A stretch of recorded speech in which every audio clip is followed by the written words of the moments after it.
is exciting live coverage of LSU Fighting Tiger baseball on the LSU Sports Radio Network, powered by People's Health. This one's high, this one's deep, and this one is gone. Brought to you by Albertsons, Coca-Cola, Cox, Hancock Whitney, Louisiana Blue, McDonald's, and by FMOL Health, Our Lady of the Lake.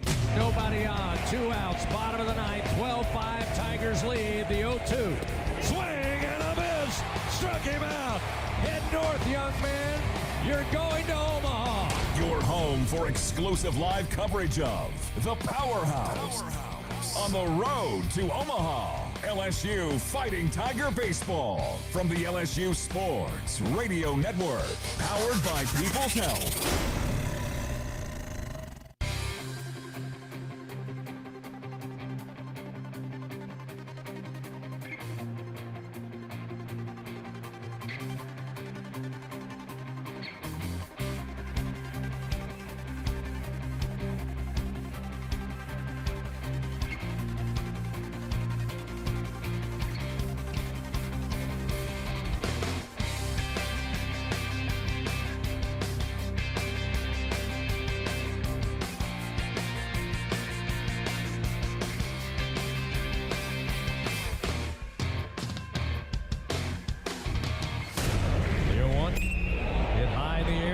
Field. Going back is Swain to the wall. It's gone! Second grand slam of the day! Welcome in to the Hub International On Deck Show, presented by Hub International, Louisiana's premier employee benefits and commercial insurance brokerage. Visit hubinternational.com, leading you up to first pitch of LSU baseball with a trip around the SEC, pitching matchups, batting lineups, and a visit with the top Tiger, head coach Jay Johnson. Here come the Tigers. Now, let's go inside the broadcast booth for the call of the game on the LSU Sports Radio Network.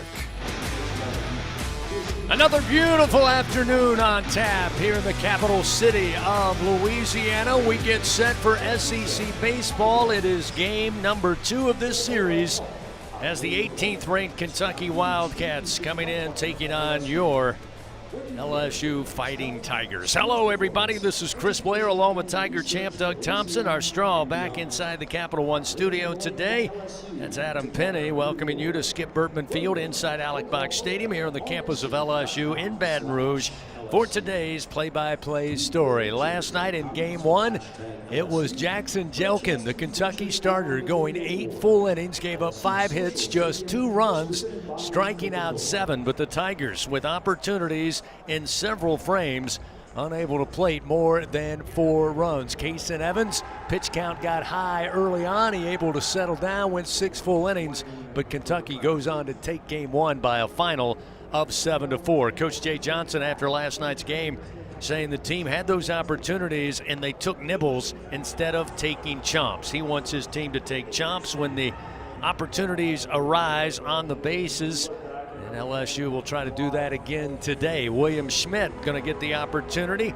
He had been the Game 3 starter all season long. With the injury again, he will now move up and be the Game 2 starter. And of course, last week he pitched Game 3 against Oklahoma right here at the box on a Saturday afternoon. Kentucky once again will have a very talented right-hander on the mound. Nate Harris will get the start for Coach Mingione and company as the Tigers try to even up this series, get to a deciding Game 3 coming up tomorrow at high noon. So, find your favorite chair, grab your favorite beverage, join us on this Saturday afternoon for SEC baseball. Game 2, it's Kentucky, it's LSU, and it's coming up next on the LSU Sports Radio Network.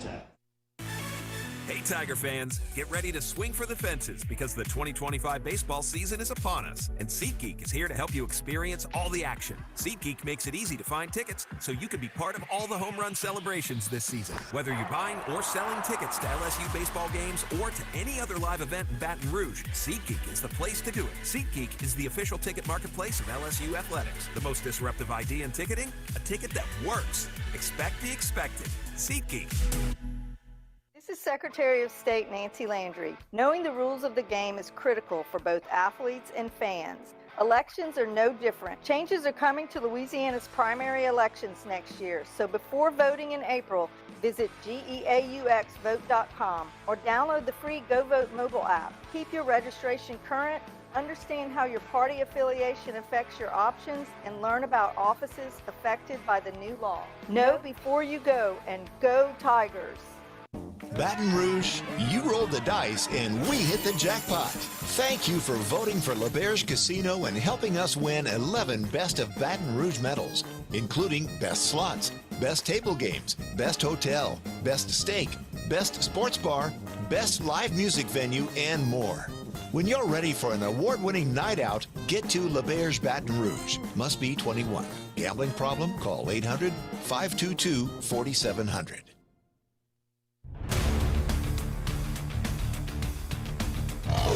Back on the Hub International On Deck Show. Time now to talk with Tigers. Presented by your local Southern Quality Ford dealers on the LSU Sports Radio Network. Here at Alec Box Stadium, Game 2 between LSU and Kentucky. Time for Talking with Tigers. We're joined now by LSU senior Zach Cowan. Zach, tough loss for the Tigers last night, but the good news was that though Kaysen had a tough couple of first innings, he stuck with it and gave you guys 6 innings, able to lengthen the game and allow the bullpen to take over and perform effectively. Just your thoughts on the way the guys performed last night on the mound. Yeah, I mean, starting off, anytime Kaysen's on the mound, we know he's going to give us a good shot to go deep into any game, no matter how he's rolling. So we're always confident in him, and we showed some good fight in the last few innings. So it's kind of building good momentum for today. Absolutely. And today, of course, William Schmidt gets the start. The rotation having to be shuffled a little bit with the injury to Cooper Moore. How do you feel like William has evolved, and how has he prepared himself for this assignment? Yeah, William's shown great improvement, really good maturity since his freshman year. And he's been off to a really good start this year, and I think he's just getting started. And I'm excited to continue to just keep seeing him improve. For yourself, you've been very effective in your last couple of outings. 2 weeks ago against Vanderbilt, just an awesome relief appearance. Just talk about those 2 most recent appearances and what's been most effective for you. Yeah, just getting back to what makes me good. I feel like landing some good breaking balls, getting ahead of hitters, just using my strengths to the best of my ability, and, trusting my defense behind me because I know they'll make some good plays for me. And just your thoughts on the mindset of the club. I know you guys are not where you want to be right now, but just talk about the fact that there is time to move things back into a positive direction. Yeah, we got time. There is a sense of urgency, but we feel like we are headed in a good direction. We feel like we got time to turn things around. And it's a confident group. We feel like we're in a good spot, and it just starts today. All right, man. All right, Zach, thanks so much. Appreciate it. Good luck. Thanks, Bill. Zach Cowan with us as the Tigers getting set to face Kentucky here in Alec Box Stadium.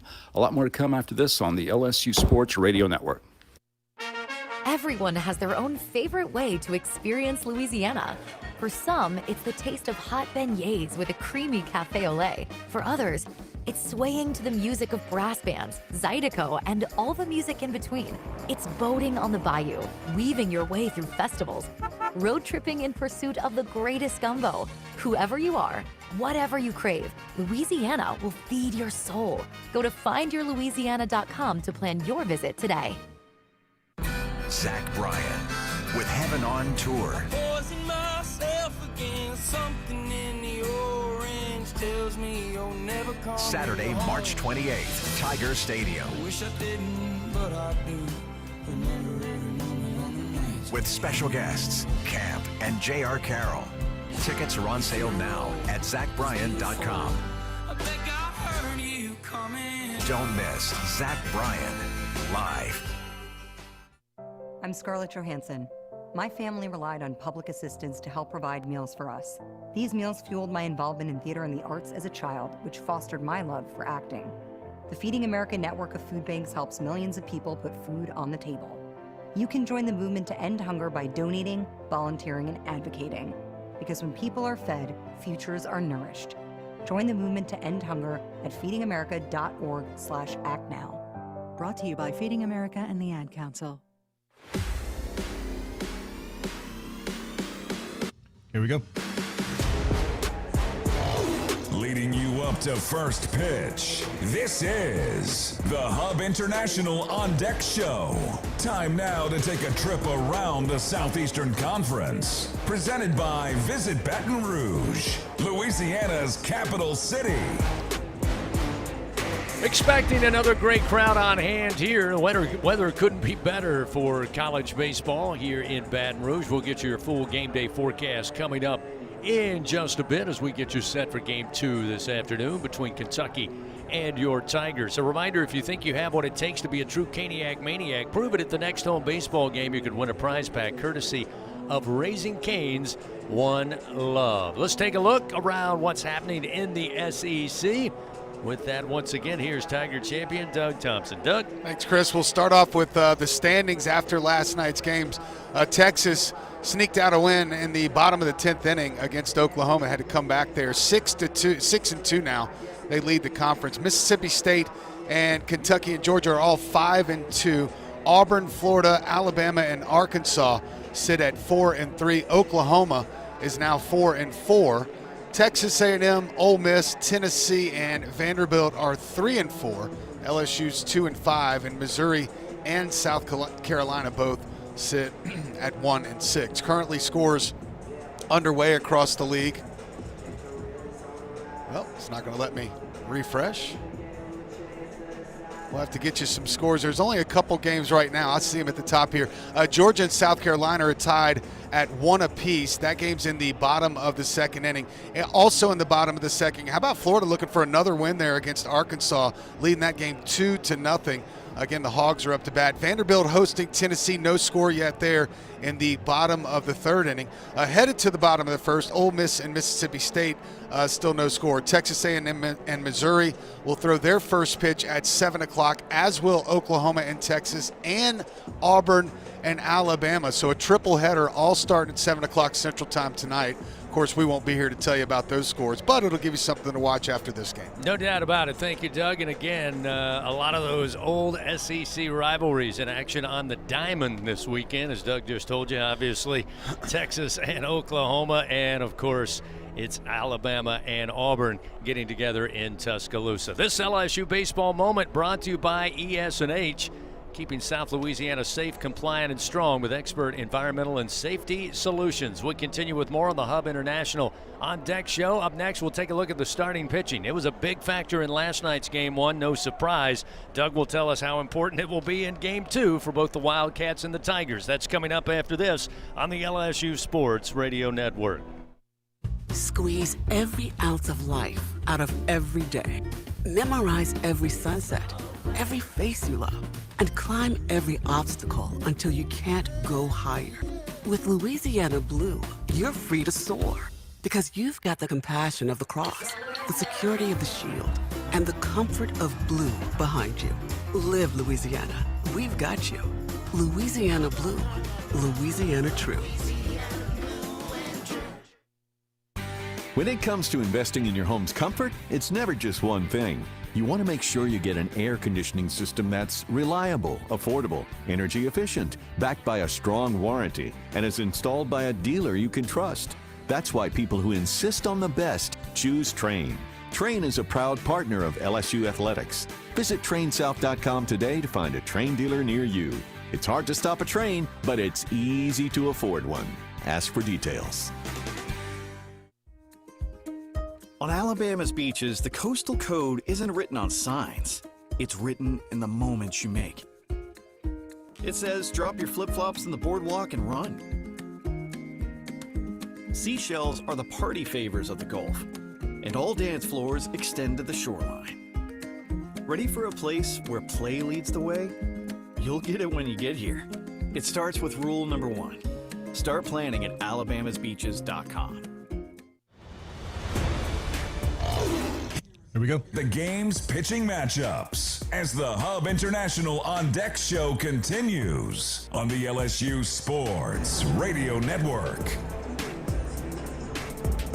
Getting ready for Game 2 of this series between the Wildcats of Kentucky, ranked 18th in the land, and your Fighting Tigers of LSU. Congratulations to Beth Torina, LSU softball, with an early start today, and they even up the series with Oklahoma, getting their first win in quite a while against the Sooners on the softball diamond, but they get the win earlier today. That'll force a deciding Game 3 between the Sooners and your Tigers tomorrow at Tiger Park in college softball. Let's take a look at the starting pitchers for tonight's game. Again, I mentioned last night they proved to be huge in the way the game turned out. That typically happens, of course, but as we look to game number 2, let's see how it breaks down. And with that, once again, here is Doug Thompson. Doug? Thanks. As always, we'll start off by looking at the starter on the other side. Nate Harris, a right-handed sophomore, comes into the game making his 7th start of the year. He's 3-1 with a 4.97 so far in 25 1/3 innings of work.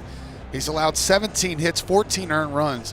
He's only walked 12 and punched out 28. Opponents hitting 189. His fastball is going to be 91 to 95 miles an hour.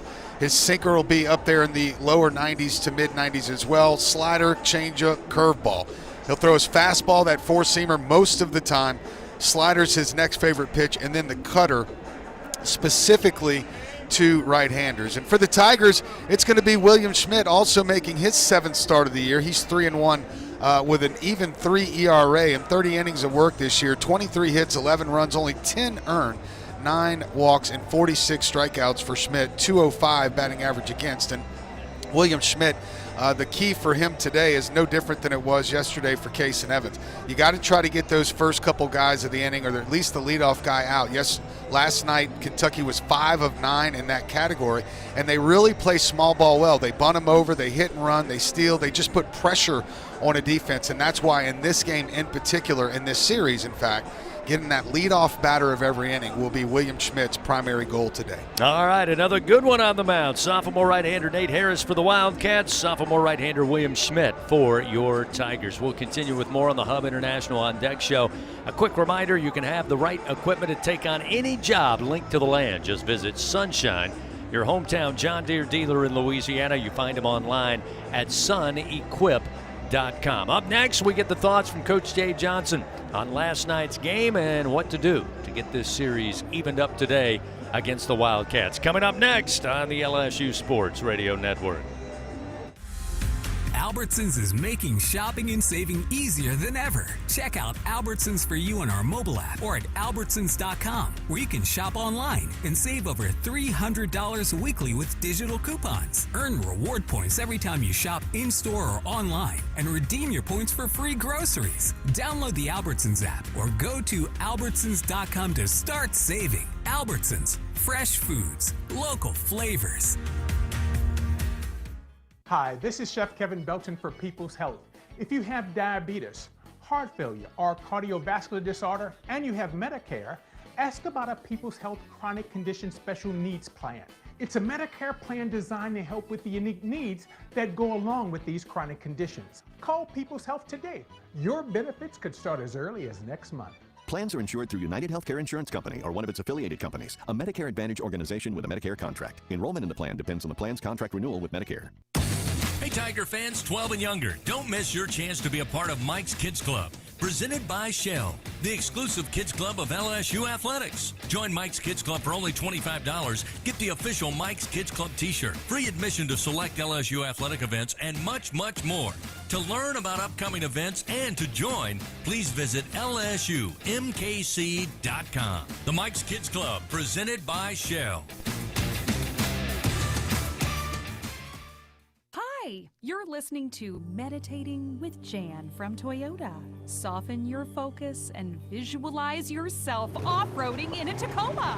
Now engage your senses. What do you hear? A donkey, because you're driving the kids to a farm sanctuary in a Grand Highlander.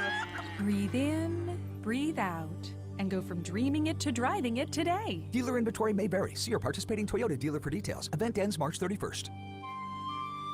Toyota, let's go places.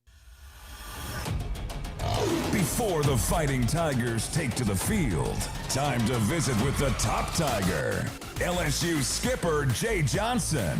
Presented by Hancock Whitney, the official bank and credit card of LSU Athletics. On the Hub International On Deck Show from the LSU Sports Radio Network. Back here at the ballpark, important game 2 of this series. I took note last night after the game. You said there were opportunities for the Tigers multiple times, and I think you summed it up best. Nibble, didn't chomp. And we've seen this team chomp in those situations. I know that's certainly you want to see that today.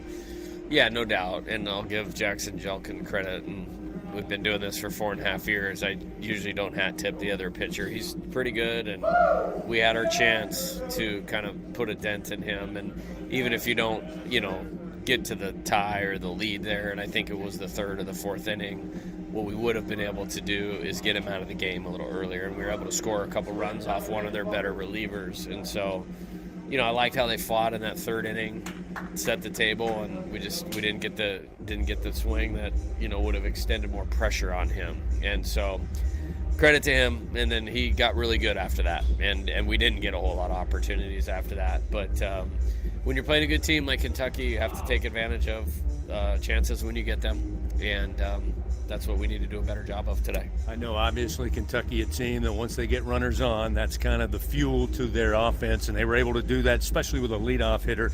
I know William Schmidt going to get the start today. Good news, not a real change to the schedule. He pitched last Saturday, so the schedule stays the same. But what other preparations, if any, did you change going in, moving him up to game 2? Yeah, nothing. Had a good bullpen. I mean, he's been on 7 days all but last week, so it really didn't change anything from his routine. We feel like I talked about last week or a week before, we've developed a good one for him.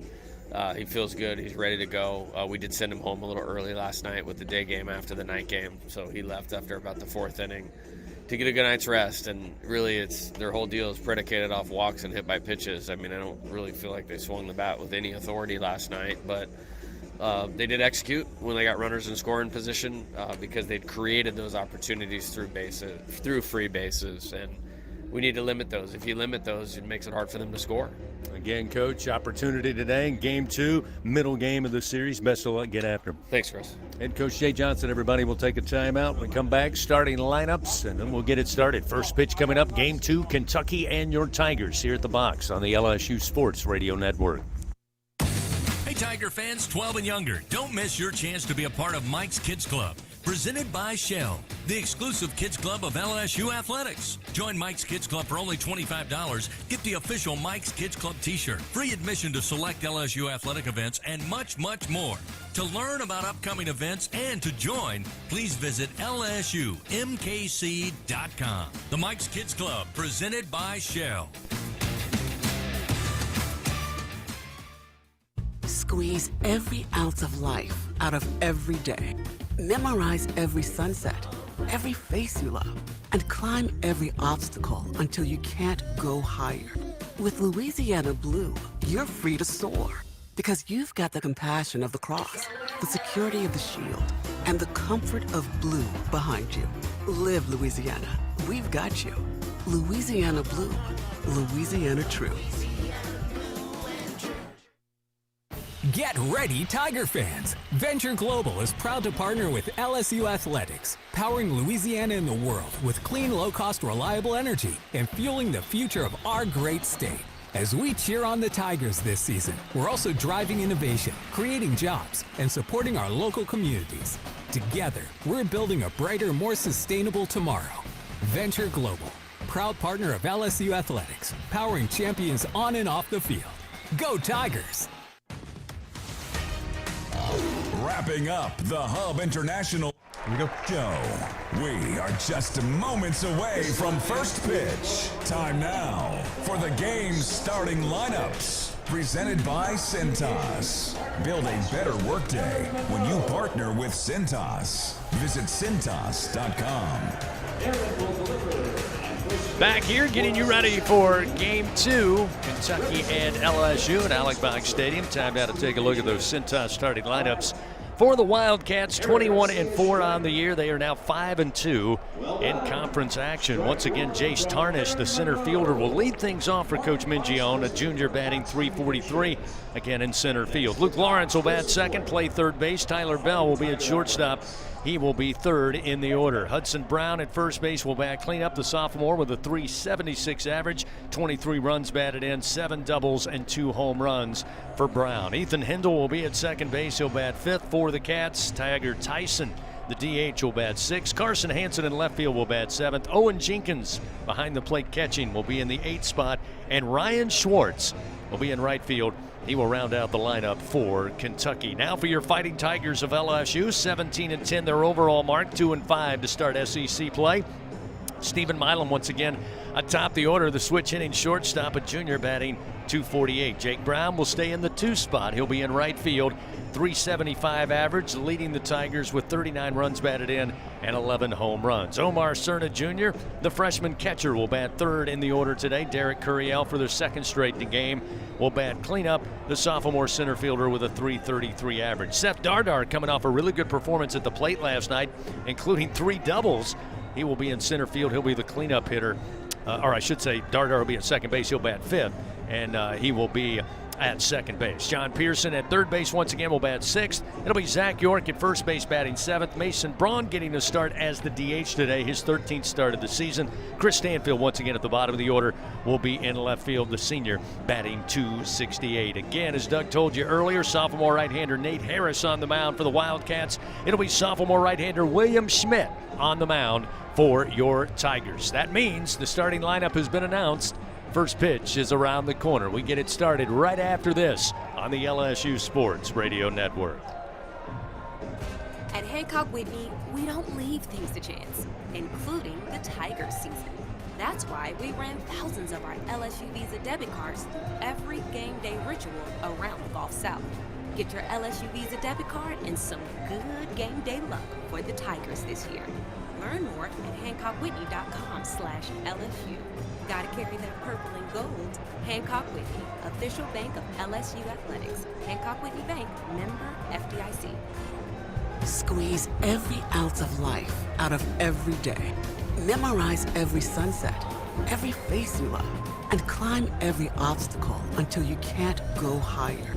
With Louisiana Blue, you're free to soar because you've got the compassion of the cross, the security of the shield, and the comfort of blue behind you. Live Louisiana. We've got you. Louisiana Blue. Louisiana True. It's not easy to be a champion.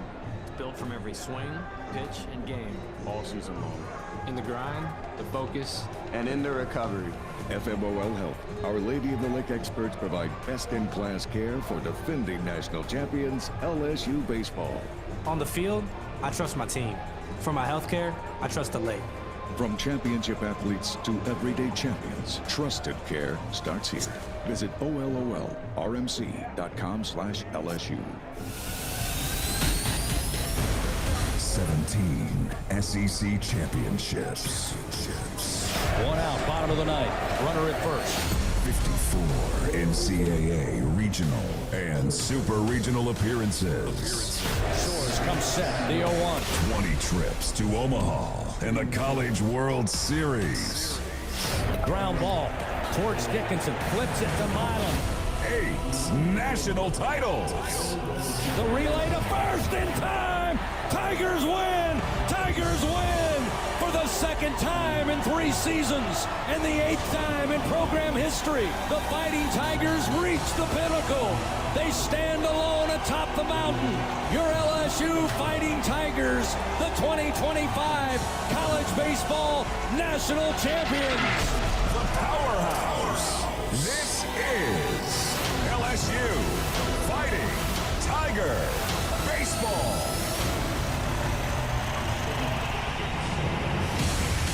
On the LSU Sports Radio Network.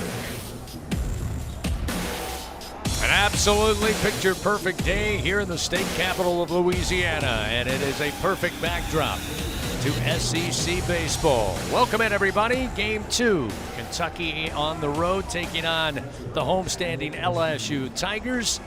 Along with Tiger champion Doug Thompson, I'm Chris Blair. Adam Penny on controls back inside the Capital One studio. And before we get started, let's pause 10 seconds. Station identification. This is Fighting Tiger Baseball on the LSU Sports Radio Network. This is LSU Fight. 5, 4, 3, 2. The LSU Sports mobile app.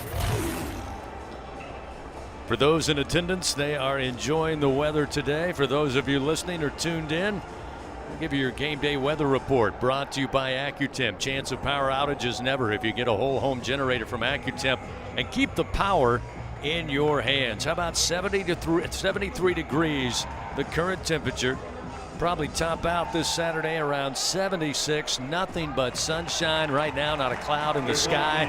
Slight comfortable breeze as the Tigers take the field as we get ready for the top of the first inning. So weather certainly not going to be a factor. Makes it actually more enjoyable to be here at the box today. Doug Thompson will see William Schmidt, who's been the Game 3 starter since the start of this season. Highly touted coming out of high school right here in Baton Rouge. Turned down the opportunity for professional baseball to come get the college experience and do it right here in his hometown with LSU. My question, you've been in this situation before.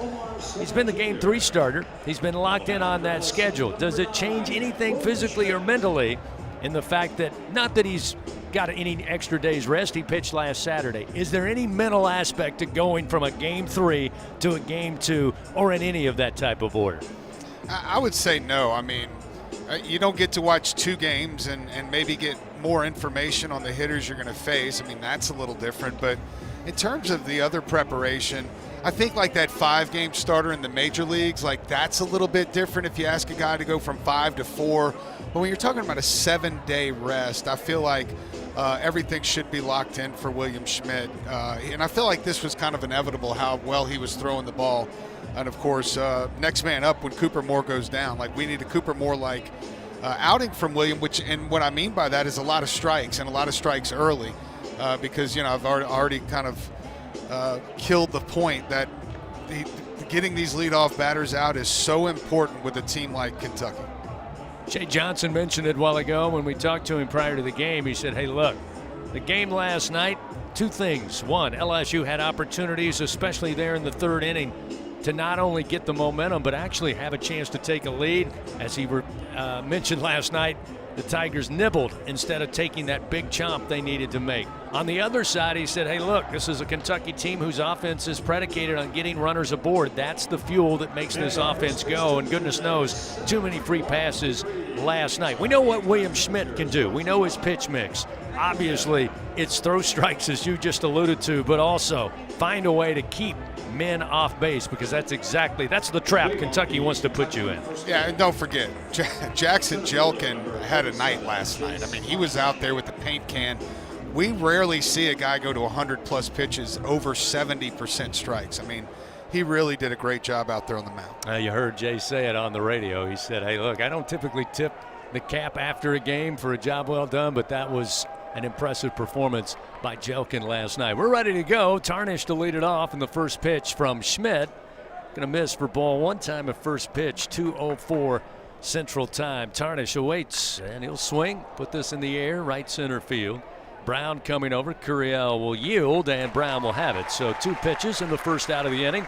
Good start for Schmidt and the Tigers as Tarnish is retired. Last night at the top of the order, he went 1 for 4 with 2 runs scored. We'll now see Luke Lawrence, the senior, batting .340. The left-hander will stand in.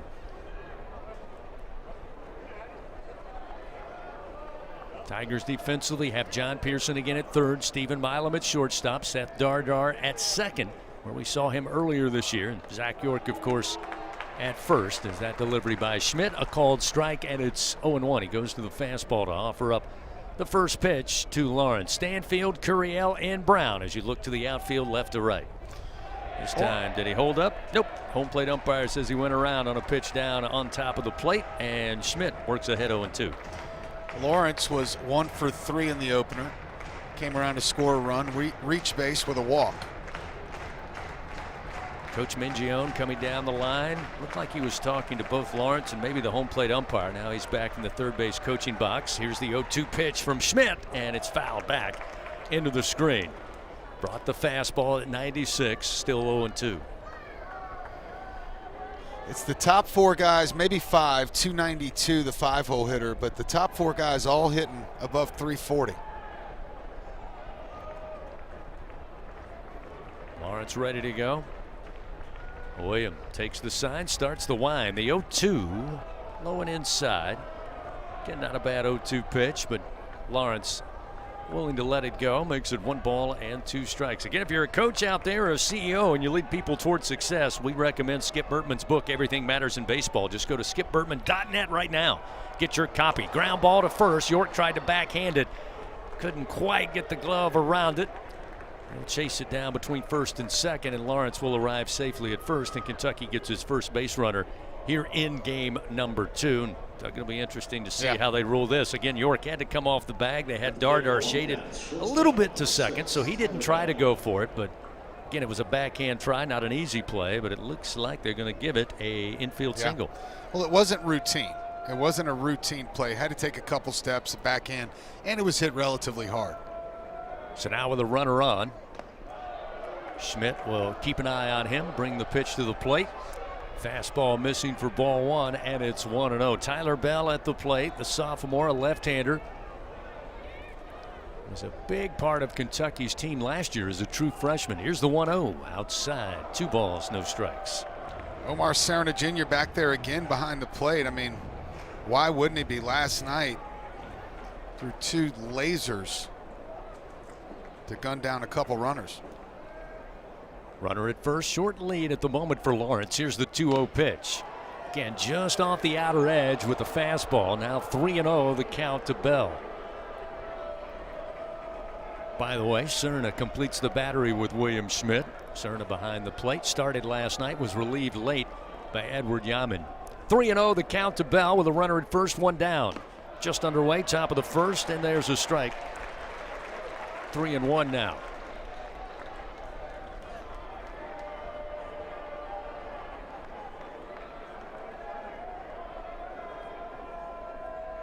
Schmidt, the 3-1. Big yank with a swing high in the air. Jake Braun coming over. Curiel coming over, trying to fight the sun, and he uses the glove to shade it long enough at the last moment. Opens up the mitt, pulls it in for out number 2. Great job by Curiel. He knew he was in trouble, Doug, as you pointed out. And I thought, just like you, for a split moment, he was going to, at the last second, tell Jake I don't have it, but he used the glove to find it enough and record the second out. You know, I bet his eyes are watering. I mean, it looked like he was really, really fighting that high sun right now. And that was a heck of a play from Curiel. That ball was hit way up in the air, by the way. It came off at 106 miles an hour. Now we'll see Hudson Brown. First to throw over. A little extended lead that time by Lawrence. Caught the attention of Williams, so he'll throw over to York. As Brown waits on the first offering, the sophomore out of Lexington last night in the starting lineup. He did go 0 for 3. Did drive in a run. He got walked with the bases loaded. Another quick throw is, again, Lawrence just starting to take his lead. Schmidt letting him know he's got his eye on him.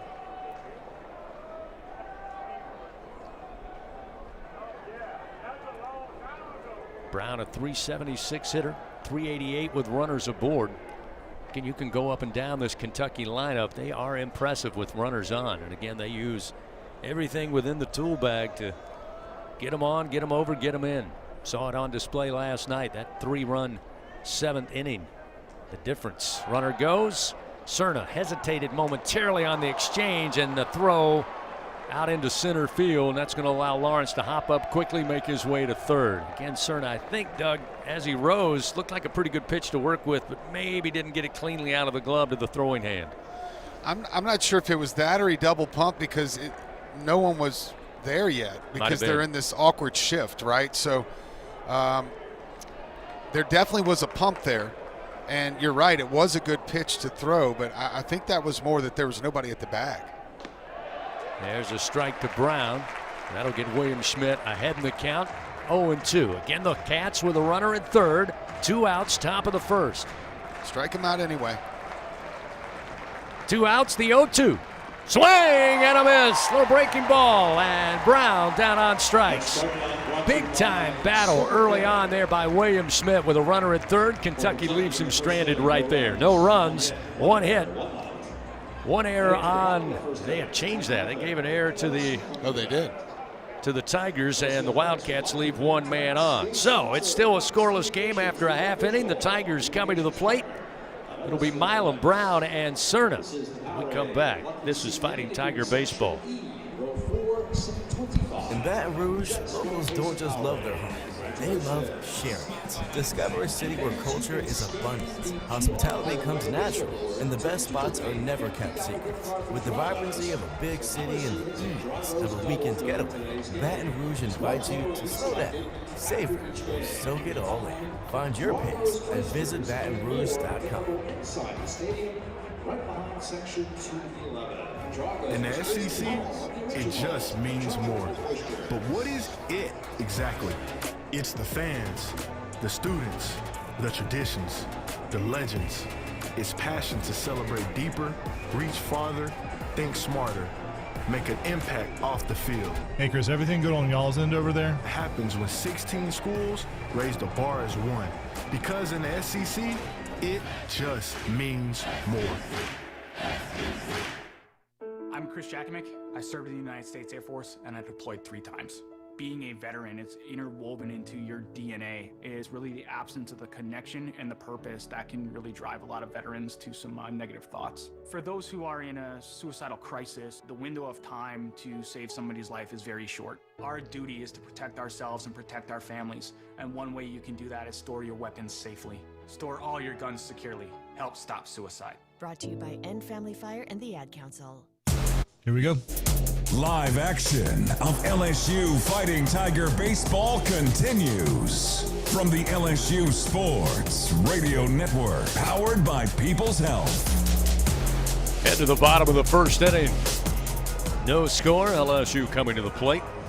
Again, it'll be top of the order. Milam, Braun, and Cerna. Great job by William Schmidt there in the top of the first. Kentucky able to plate a run in the first last night to get the scoring started. They were threatening here in game 2 with a runner at third, but Schmidt able to get that strikeout, get the Tigers back in the dugout. Failed to mention it early on, but defensively last night, Doug, as much traffic as Kentucky had on the bases, I thought LSU's defense performed well, especially behind the plate. We had Cerna throw out Bell. And then later in the game, Yaman came in behind the plate. Yep. He threw out Tyson when they tried to steal second base. That error in the first was assessed to Cerna on that throw down to second that made it to center field. First pitch to Milam. Let's say missing for ball 1 on the first pitch we see from Nate Harris, the right-hander, sophomore for the Wildcats. Milam last night, again, trying to get out of a semi-slump, batting .248 for the year.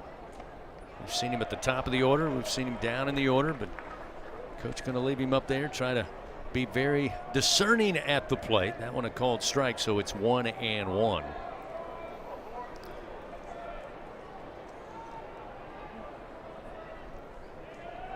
Harris ready to work, and that pitch going to miss outside.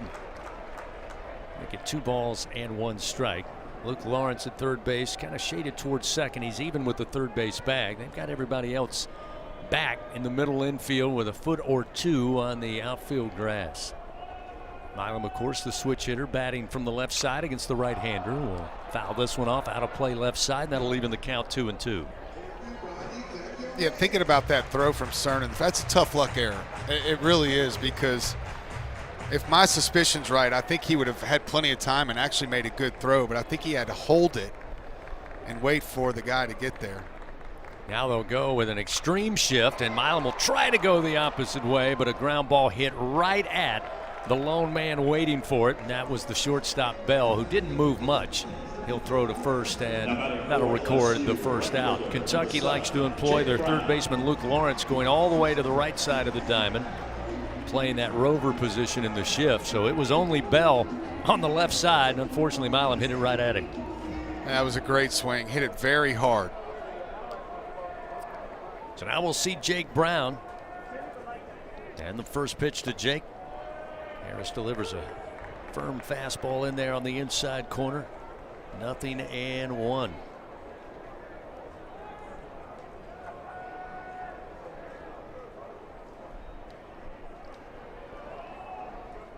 That pitch well outside. 1 ball and 1 strike. Probably not the right term for slump, just simply the way Jake Braun started the season. But as you pointed out last night, Doug, the fact that over the last couple of weekends, including last weekend, it's been a little bit of a struggle. Here's another ground ball to the shortstop, Bell. He'll take it on 1 hop and throw to first in time, and Braun retired for the 2nd out. Yeah, it's the quietest he's been over a 5, 6, 7 game stand, but he's still at 375. I mean, exactly. I feel like, there's going to be a turning point for this Tiger team at some point, and I feel like part of that is going to be due to Stephen Milam, for example, starting to turn around, Jake Braun getting hot again. I think when those things all start to align, things will change a little bit. Omar Cerna has been hot of late. The true freshman stands in with 2 outs, nobody on. First delivery from Harris missing inside. 1 ball and no strikes against Cerna over the last week plus. Really seeing the baseball well and putting solid cuts on it. Here's the 1-0. Nice pitch at the belt. Had Cerna a little fooled. Thought about taking a swipe. Held back, and it's 1-1. 87 miles an hour with a little bit of run there. A little movement as it made its way to the plate. Cerna decided to stay away. Here's the 1-1. That one at the letters for a strike, and Omar behind in the count 1-2. Yeah, 87 is that cutter. That's the one that he's going to throw pretty often to right-handers, about 35% of the time. Infield playing straight up. Cerna, the right-hander, awaits. Here's the 1-2 pitch and a ground ball. It's going to be a busy inning for Tyler Bell, the shortstop. Throws to first, and that'll do it. 3 up, 3 down for the Tigers here. We played a full inning, no score. Wildcats coming to the plate when we return. This is Fighting Tiger Baseball. It's not easy to be a champion. Built from every swing, pitch, and game. All season long. In the grind, the focus, and in the recovery. FMOL Health, Our Lady of the Lake experts provide best-in-class care for defending national champions LSU baseball. On the field, I trust my team. For my health care, I trust the lake. From championship athletes to everyday champions, trusted care starts here. Visit OLOLRMC.com/LSU. Score big with MMR. Join the team at the largest privately owned open shop electrical and instrumentation contractor in the nation, headquartered right here in Baton Rouge. MMR is committed to positioning each team member for success. Whether you're a student seeking an internship, just starting your career, or already a seasoned professional, MMR offers a variety of positions just for you. Get in the game at MMR, where your future is bright. Kick off your career at MMRGRP.com/careers. MMR, a proud partner of LSU Athletics. Louisiana runs on hard work, on the field and on the job. ES&H's mission is to continue to be a high-performance company that quickly, safely, and effectively responds to our customers' emergency needs. ES&H provides excellent service with quality and integrity that keeps our state ready for the next inning. ES&H, your partner for a safer, cleaner South Louisiana. Here we go. Back to the action of LSU Fighting Tiger Baseball from the LSU Sports Radio Network, powered by People's Health. No score. Move to the top of the second inning. Kentucky coming to the plate. 5, 6, and 7 due up. Hindle, Tyson, and Hanson. All right, Doug, we've seen both starting pitchers through one inning. Small sample size, granted. Your thoughts? Nate Harris, 3 up, 3 down against the Tigers. First, we'll get the first pitch from William Schmidt, and it's a strike at the knees to Hindle, and it's 0-1. Well, I mean, it's what I expected. It's a Saturday starter in the SEC. I think he and William Schmidt are going to battle it out pretty good here. Swing and a miss. Look at Hindle down in the count, 0-2. I think William Schmidt, pitching around that man at third base in the first inning, was able to maybe have a little bit more momentum in the Tigers dugout. There's a swing and a miss. Comes right batting at him with the heat. challenges and Hindle down on strikes. William Schmidt now with his second punch out. At the plate for the Wildcats, designated hitter number 13. Now the DH, Taggart Tyson, a right-hander for the Wildcats, comes to the plate. Tyson last night 0 for 3.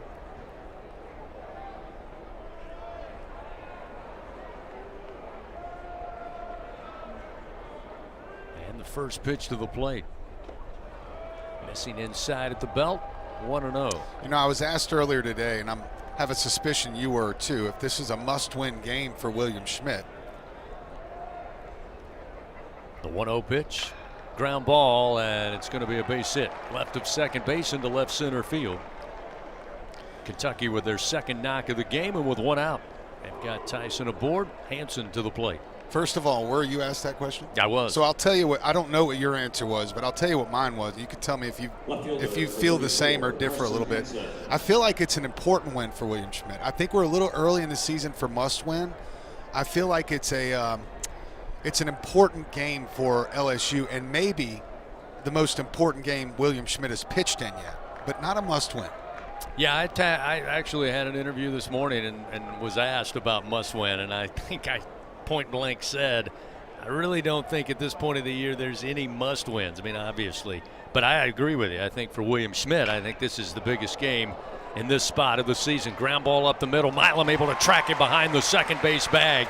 Can't turn two, but he wanted to get one, and he throws to first in time for the second out. Wildcats will have a runner at second, but another great split decision by Stephen Milam. And for those who missed the highlight last night on the unassisted double play where he stepped on the bag, almost skirted his toe across the bag, made contact, leaped over the sliding runner, and put a dart into the glove of Zach York. That's just a regular Friday, and that play a moment ago, regular Saturday for Stephen Milam. 2 gone, we'll see Jenkins swing and a foul. A little roller up the third base line.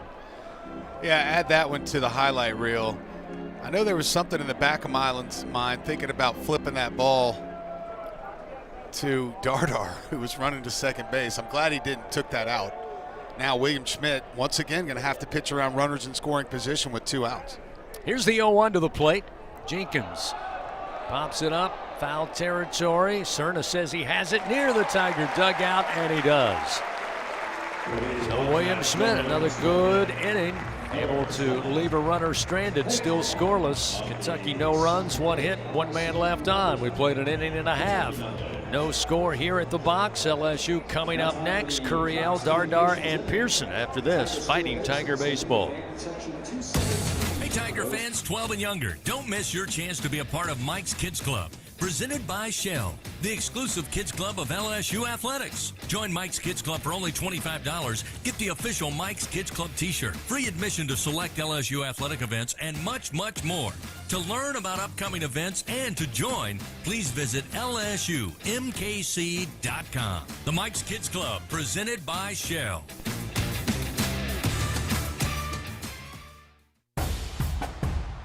Every Tiger knows it's not just about where you are, it's about how you play the game. Yeah. Did it drop out? We bring that same grit. Yeah, for like 2 seconds it dropped out. Whether you're watching from Baton Rouge or beyond. Yeah, I was trying to ask you about it because I tried to see. I told you I couldn't hear you in the first inning for about 2 seconds, but it came back on. Your nation. Visit online.lsu.edu and win where you are. Champions make plays on the field and in life. With LSU Online, you can keep... You've been good ever since that 2 seconds, though. And still run your own game plan. Learn anytime from anywhere. Keep in mind, if it goes out for longer than 5 or 6 seconds, it's time to make your move, Tiger straight fans. to the fan Visit music. online. Okay. Quick play. LSU Online. Quick play, because you can start and stop it when you want. Sounds good. We're about to come in. Thank you. Live action of LSU Fighting Tiger baseball continues from the LSU Sports Radio Network, powered by People's Health. Derek Curiel will get it started for LSU, bottom of the second inning. Again, setting up to be quite the pitcher's duel. Again, both Nate Harris Effective in the bottom of the first inning. William Schmidt so far so good, even working around some traffic for the Wildcats early in the first 2 frames as Curiel takes the first pitch, and it's 1-0. Derek last night 1 for 4, did drive in 2 runs.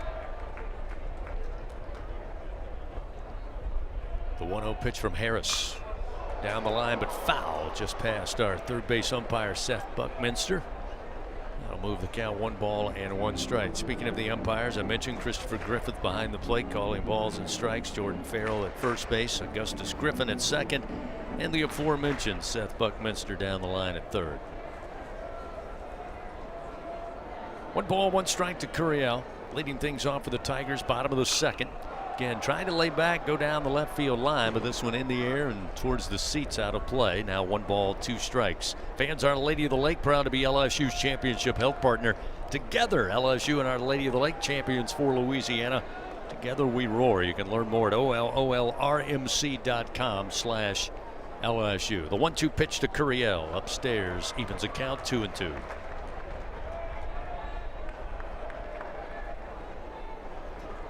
I feel like these Kentucky pitchers live in a 1-2, 2-2 count.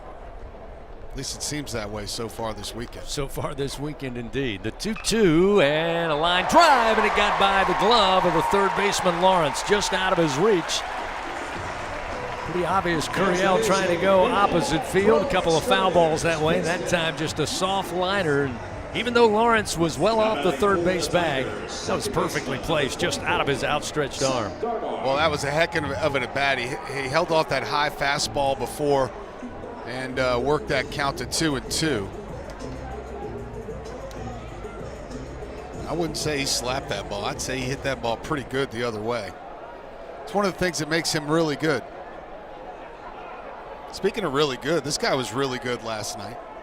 Yeah, Seth Dardar, without question, one of the bright spots last night. Seth, of course, as we mentioned, started the season at second base. He's moved around a little bit. He's been in and out of the lineup, been the DH. Today he gets another start at second, and 3 doubles last night. He was the bright spot. Curiel looking to run. Dardar was showing bunt, and the throw down not in time.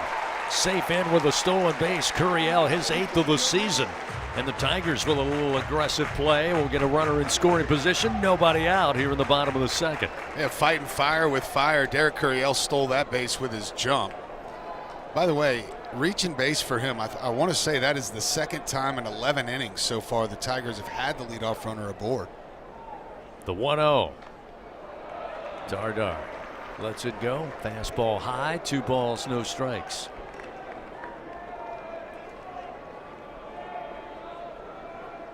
And Jay Johnson earlier in the week asked about how aggressive would LSU want to be. He said right now everything's on the table. We got to find a way to manufacture runs. Here's the 2-0.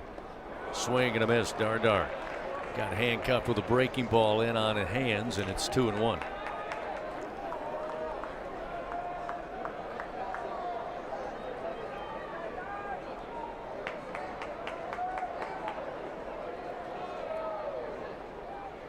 Two-one delivery. Curiel off and running to third. The throw is not in time. They'll say safe under the tag. Curiel safe at third. Looks like Mingione may want to challenge. He does. He steps out. They want him to take a look. The throw initially looked like was going to be there in time by Jenkins. And it took the umpire, Buckminster, just a minute before deciding. But I think he thinks Curiel came under the tag. I think the throw was there, but Curiel able to avoid it. We'll see on the first replay, but they are going to challenge. We'll go under review. Brought to you by Acme Oyster House. This is a Kentucky challenge, each team with 2. Should they win, they'll keep it. Should they lose, they'll have 1 remaining. I think one of the issues is Buckminster, the view. Luke Lawrence kind of got in the way of the view of him, so I'm not sure if he had a great view of it, but I will say I saw a quick review on the monitor here 2 seconds ago, and he looked safer than I thought he was in real time. Like, my gut as the coach would have also been to review that call is what I'm saying. It looked like he was safe in real time. What say you? Yeah, I thought he had gotten there, and again, I'm sorry, I thought he was out in real time. I'm sorry, I said he was safe. I thought he was out in real time. I would have reviewed also if I was Nick Mingione. Watching the slow-mo review now, which is a great vantage point down the third base line. The problem is Lawrence's leg has a shadow on the arm of Curiel, and suddenly the glove and baseball disappear as to whether or not contact was made before his left hand extended, got to the base. That's going to be, I imagine this may take a little longer than I initially thought. I'm with you. I thought the throw was there and it was going to be out in real time. I think I confused myself when I was telling you what I was thinking, but in real time, I thought he was out. They called him safe. My gut as the coach would have been, let's review that. And it's one of those. I will say this, the last 5 or 6 reviews we've seen have been incredibly close. I miss those easy ones for us to call. Me too. But even the easy ones, it's not like they take less time. No, they don't. The good news for LSU, bad news for Kentucky. Again, just on the replay we have seen here in the booth, I don't know that there's, well, we'll find out. Review, the runner at third base is out. Oh, wow. Kentucky will retain their challenge. They'll have 2 remaining. So the challenge is successful for the Wildcats. Curiel will be erased. He will head back to the dugout. And there is 1 out, nobody on, and Dardar looking at a 3-1 count. So Kentucky guessed right. They were able to determine with video evidence to make it a successful challenge. So now Dardar, with a hitter's count, will try to get aboard. With 1 out, Harris is 3-1 at the letters for a strike. That'll fill the count 3-2. Man, that's a tough break. That's a really tough break right there. Yeah, with less than 2 outs, man at third, scoreless game. That's the bread and butter of what Jay Johnson wants to see offensively. But Harris going to miss high on this full count, and that'll put Dardar aboard. So with 1 out, Tigers again have a runner aboard. And we'll see John Pearson swing for the first time today. Last night, John was 0 for 3. Strikeout, victim on 1 occasion. I love the aggressive base running there. I think Curiel, I mean, it was obviously an eyelash away from being safe, but I would have liked it more with a right-handed hitter, I think. Yeah. Yeah, it was an excellent play by Owen Jenkins behind the plate. There's the first pitch. That's a strike. Pearson steps out for a moment. It's 0-1. That got the whole crowd grumble. That's not just the folks behind home plate that think they have the best vantage point, which they really do in most cases, but that got everybody a little grumbly. The 0-1. Pearson couldn't quite pull the trigger, held back. Good news, pitch was high, 1-1. Again, Dardar dancing over there at first. Made an initial start, but just to keep the eye of catcher Owen Jenkins. Takes a sizable lead off first. Here's the 1-1 to the plate. At the knees for a strike, 1-2 now to Pearson. Largest privately owned open shop electrical and instrumentation contractor in the nation. That's MMR, proud partner of LSU Athletics. We got a scoreless game here. We're in the bottom of the second. Game 2 of this 3-game set. 1 out, runner at first. The 1-2 pitch. Going to come off the bottom of the bat of Pearson. Yeah, he didn't even. So a foul ball. He didn't even try to pretend. That one up and in. And Pearson just, I don't even know if he moved. It just hit the bottom of the bat, luckily, and missed his hands. Right on the end of the knob. Thank goodness it missed his hands, because that could have been trouble. Quick turn and throw. Back to the bag is Dardar at first. Seth has not attempted a stolen base, and again, as we pointed out, not really been a big part of LSU's offense this season. A little more of that last year. The 1-2. Pearson puts a little swing on it, puts it into shallow left field. Fair ball, it'll roll towards the side wall. Dardar makes his way into third, and Pearson with a 1-out double. That'll get the home crowd on their feet. Second double of the year for Pearson. Now the Tigers, after having the runner thrown out at third, now still just 1 out. Now 2 runners in scoring position, and Zach York coming to the plate. Yeah, just a lofted, lazy fly ball right down the line, just inside the line.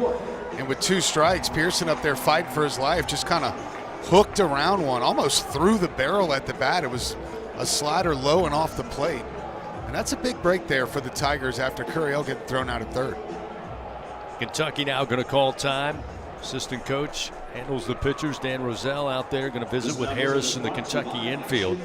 Jay Johnson once again will bring all of the Tigers, including Coach Jordan and Coach Simpson, over in front of the Tiger dugout to talk it over. Scratch-made dishes, wall-to-wall TVs, craft beers, and cocktails. Stop by today, order online or in the app. Use Walk-On Sports Bistro. Game on. Going to be a hopping day here on LSU's campus. Of course, baseball with a 2 o'clock first pitch. Later tonight, Zach Braun, country music artist, going to be the first ever as part of the new Death Valley Live. I think he'll take the stage somewhere around 8 o'clock or so, but plenty of activity at legendary Tiger Stadium coming up this afternoon into the evening hours. Nobody tailgates like the Tigers, whether it's baseball, football, or a Zach Braun concert.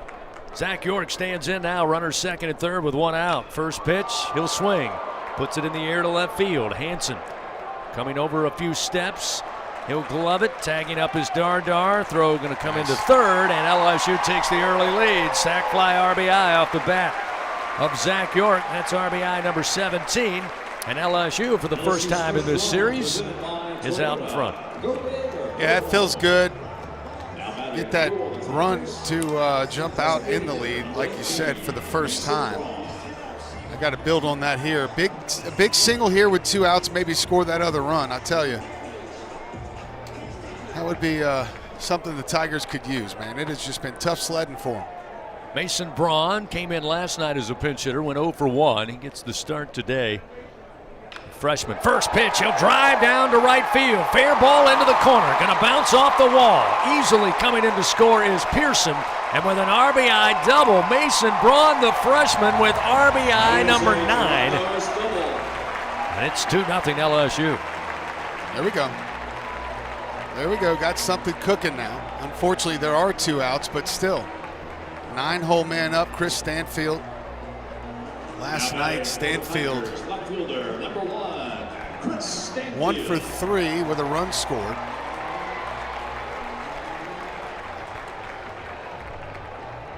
Stanfield in that 9 spot. When things are working well, Jay likes him there almost as a secondary leadoff hitter. We'll see if he can keep the inning going. And the first delivery from Harris misses low, ball 1. Yeah, Stanfield's leading the Tigers in batting average in the SEC. Is at .355 in league play. Braun with a leadoff of second. Harris will glance back with 2 outs. Here's the 1-0 pitch to Stanfield. In for a strike. That'll even it up. 1 ball and 1 strike. Stanfield, we've mentioned, such a great get out of the portal. Second year with the Tiger program. Great news to have him coming back for his senior year and what he does in the community all around Baton Rouge. Here's the 1-1. Miss low and away. Ball 2, 2-1. All of that to say, you can't help but pull for a guy like Chris Stanfield, who's had that kind of impact on the team, in the clubhouse, and in his community. Does it the right way. Runner at second, 2 down, the 2-1. He'll take this pitch where it was, send it down the right field line, but it's foul. 2-2 now the count. Pitch on the outer edge. Stanfield just kind of trying to push it down the line, just off the mark. Step back in with a 2-2 count, 2 down. The pitch from Harris upstairs. Now the count is full. Just find a way, big guy. Just find a way here. Braun again will take his lead off second. Harris comes set. Now the payoff pitch. Ground ball to the shortstop Bell. He's been busy today, and he'll throw to first in time over to Braun for out number 3. But LSU has their first lead in this series. They played 2 runs here in the bottom of the second. They do it on 3 hits. They leave 1 man on. We go to the top of the third. 2-0 LSU. Kentucky to the plate. When we come back, this is Fighting Tiger Baseball. Squeeze every ounce of life out of every day. Memorize every sunset, every face you love, and climb every obstacle until you can't go higher. With Louisiana Blue, you're free to soar because you've got the compassion of the cross, the security of the shield, and the comfort of blue behind you. Live Louisiana. We've got you. Louisiana Blue, Louisiana True. Everything tastes better after an LSU Tiger victory. Similarly, everything also tastes better once you've baptized it with the handcrafted flavor of the original Louisiana hot sauce. So just imagine how truly tasty something would taste if it was doused in the original Louisiana hot sauce after an LSU Tiger victory. That's Louisiana Hot. Buy you some. What a matchup we've got, folks. Just non-stop action. The energy is electric and the fans are all in. An intense game like this calls for a Coca-Cola. Ah, crisp and refreshing. That's a game changer. Yeah, that taste scores every time. And just like that, they're back at it. Passionate fans and an ice-cold Coca-Cola. Now that's a winning combo. No matter the team, no matter the sport, Coming in. work. Enjoy a Coca-Cola. We head to the top of the third inning of LSU Fighting Tiger Baseball. Presented by Bengal Pest Products. Guaranteed overnight extermination with Bengal. Kentucky coming to the plate, trailing for the first time this weekend. They took an early lead last night, 4-0 after 2.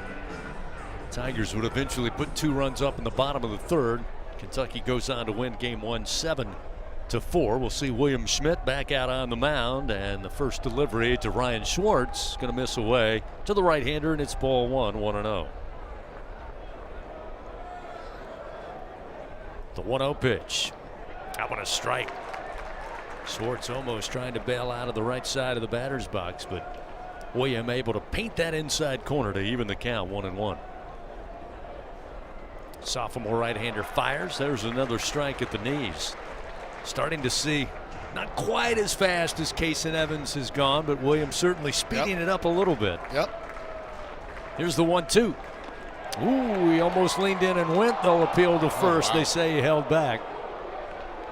2-2 now the count to Ryan Schwartz, batting for the first time today. A .229 hitter, a sophomore out of Indian Trail, North Carolina. Shutdown points up for grabs here. 2-2. Missed away. This time Schwartz not willing to look too closely, able to pick that spin up quickly. That'll fill the count, 3-2.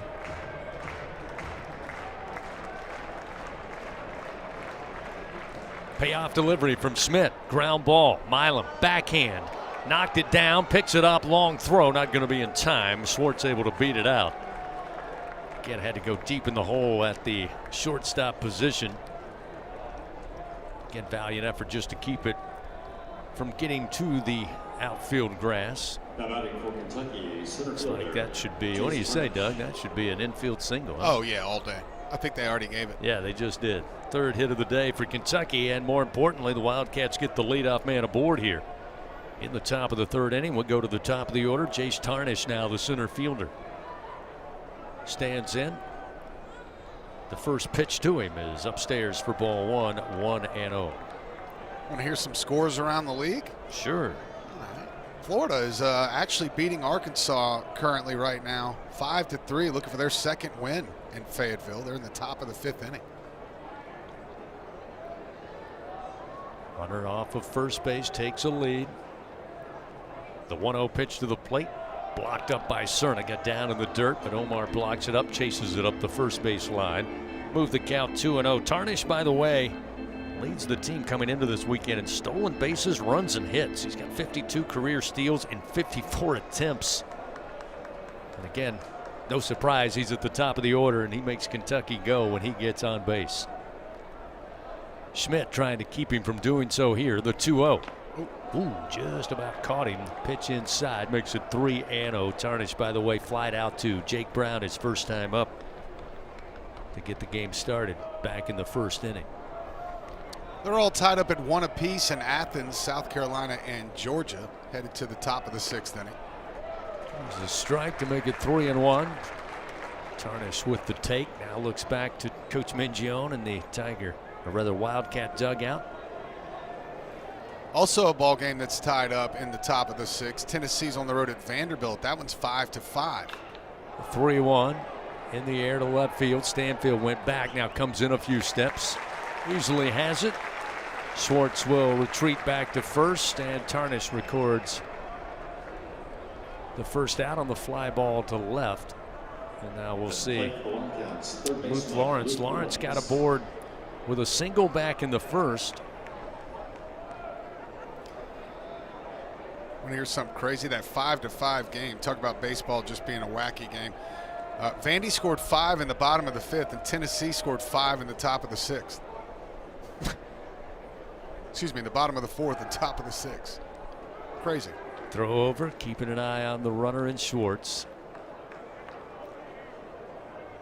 And finally, the only other game right now currently underway, Mississippi State and Ole Miss in Oxford. The Dogs lead it right now, 1-0. They're in the top of the 4th. Schmidt delivers a pitch inside corner, called strike. Starts off Lawrence 0-1.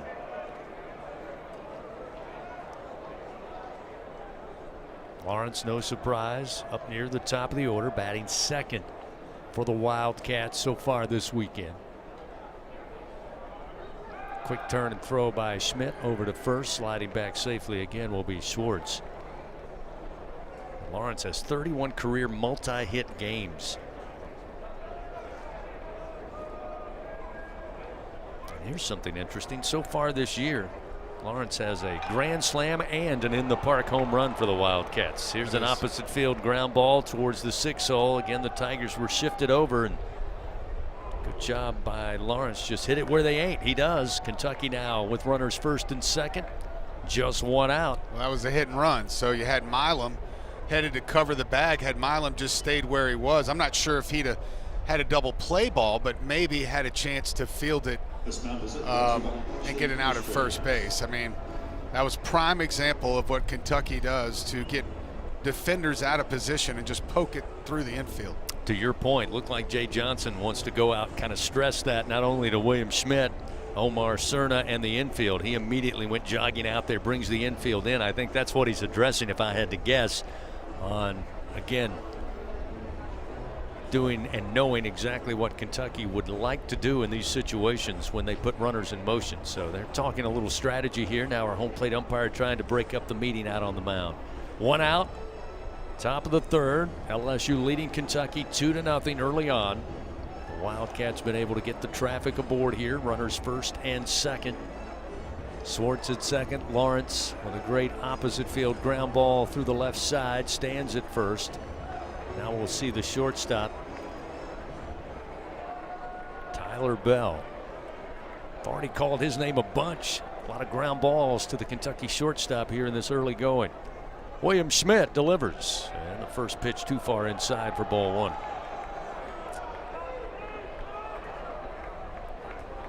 Infield's going to be played deep. They're going to not worried about the bunt here with Bell. The 1-0. Swing and a miss. Big swing by Bell. The off-speed pitch. Bottom fell out of it. It's 1-1. Bell was drafted 66th overall back in the 2024 Major League Draft.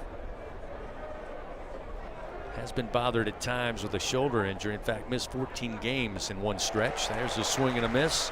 And a breaking ball. It just kind of slowly darts down.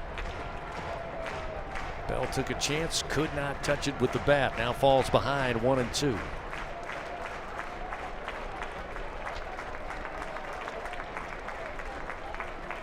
Schmidt's 1-2 down in the dirt, blocked up by Cerna. Kentucky thought they would read it, maybe try to advance, but a good job by Cerna.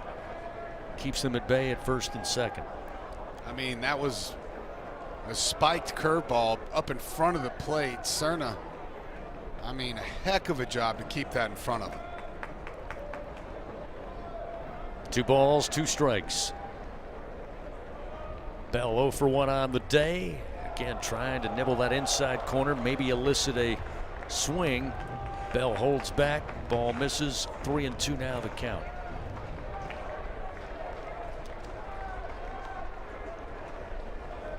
Wind now starting to pick up, blowing left to right, somewhat in at the moment. Here's the payoff delivery. Slow tapper foul down the first base line will keep it full. Reminder, Blue Cross Blue Shield of Louisiana, proud to be the official health insurance of LSU Athletics. Remember, Louisiana Blue, live Louisiana, we've got you.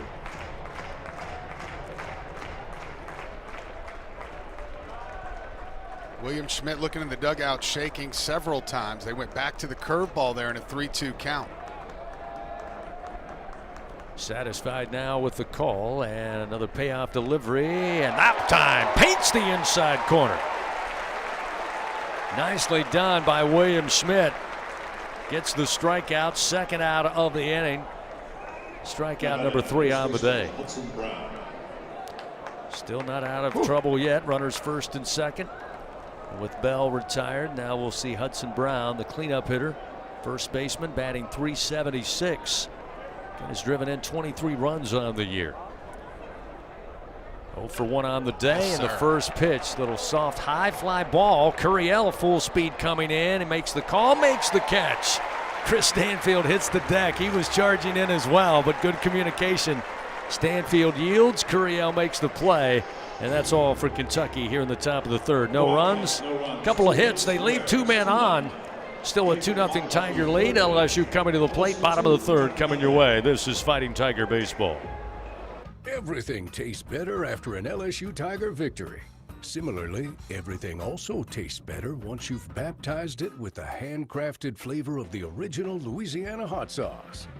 So just imagine how truly tasty something would taste if it was doused in the original Louisiana hot sauce after an LSU Tiger victory. That's Louisiana hot. Buy you some. LSU Tiger fans are gearing up with real Tigers apparel and merchandise from the official online store at lsushop.net. Get jerseys, sideline gear, polos, t-shirts, hats, official team merchandise from Nike, accessories, and much more. Over 3,600 products, all shipped right to your door. Head to the place real Tiger fans go for the selection only real Tiger fans get at lsushop.net. I'm a pretty great multitasker. I can wash dishes and do laundry. I can roller skate while walking my dog. I can even order lunch while doing my homework. But I can't use my phone while driving. A distracted driver is one of the leading causes of death in the United States. So when it comes to driving, please, don't be a multitasker. Don't drive distracted.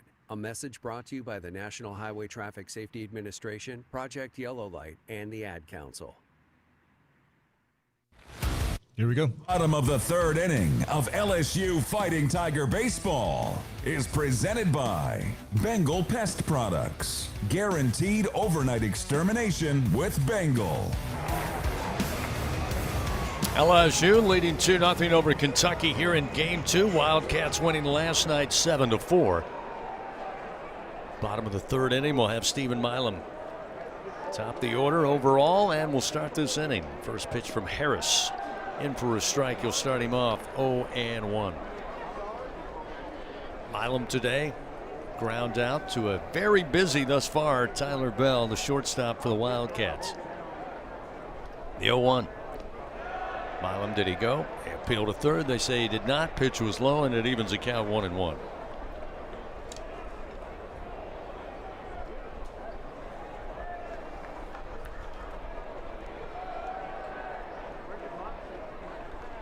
No shift this time for Kentucky. They'll play straight up to Milam batting from the left side. Slow poke foul. First base side makes it 1 ball and 2 strikes.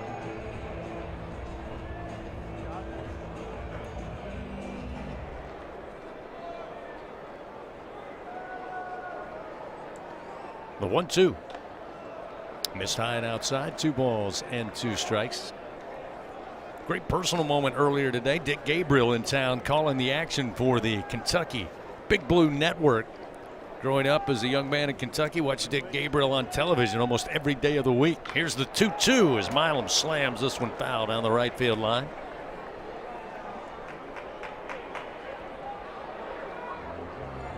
Normal radio voice, Darren Hedrick, I think, with Kentucky women's basketball in action today. NC2A tournament. So Mr. Gabriel, a Commonwealth legend here in Baton Rouge, calling the action for Coach Mingione and the Wildcats. Pitch missing inside. That'll fill the count now to Milam. This time they will shift with 2 strikes. We'll bring Luke Lawrence over to play rover in shallow right field. Tyler Bell will remain left of second base. Here's the payoff pitch way upstairs and outside from Harris. And a leadoff walk will put Milam aboard. Well, getting that leadoff runner aboard in the second produced 2 runs. Maybe we'll have a matching 2 runs here in this inning. This guy could put 2 runs on the board with 1 swing of the bat. So an opportunity for Braun. Again, trying to continue to apply pressure in the same way Kentucky did last night. And not only the Tiger pitching staff, but obviously the defense. Time going to be called as Owen Jenkins, catcher for the Wildcats, going to huddle everybody up on the mound. Toyota Summer Starts Here sales event coming up. Summer just around the corner, so fans start your summer right in an exciting new Toyota. Visit your local Toyota dealer or Toyota.com today. I mentioned earlier softball with a huge win today, 3-1 over Oklahoma. Nice. First win for the Tigers over one of the perennial powers of the sport since 2015, and the Tigers with a chance to win the series tomorrow. First pitch, Tiger Park at 11 a.m. Throw over to keep an eye on Milam. I'm back easily. Braun grounded out to Tyler Bell, the shortstop, his first time up. Another quick turn and throw. Milam again easily back on the bag.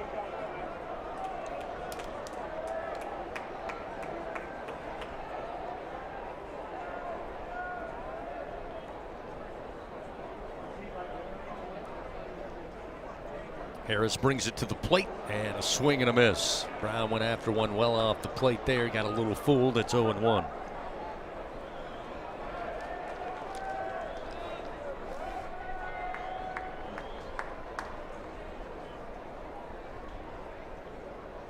The 0-1 pitch. Ooh, look out. Up and in. Bends Jake back a bit. 1 ball, 1 strike.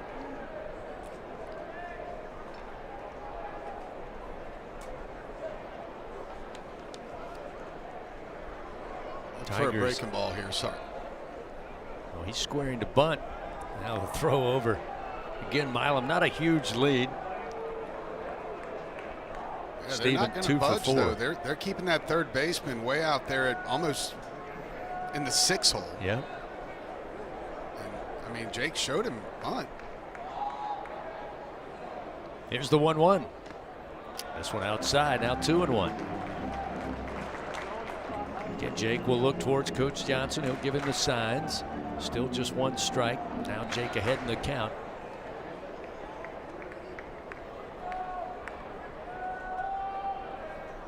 Looking to be swinging away, and the 2-1 he does, but he can't get around on it in time, and it evens the count 2-2. Yeah, almost too big a swing. Kind of came unraveled there, fell out of the batter's box.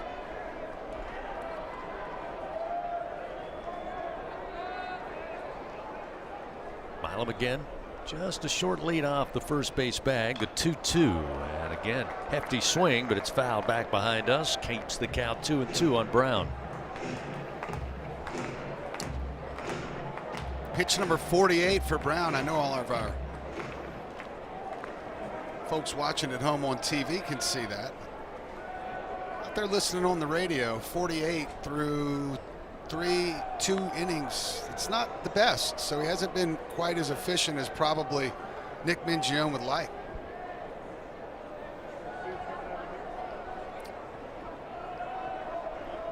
Braun at the plate with a 2-2 count, runner on, nobody out. Harris delivers.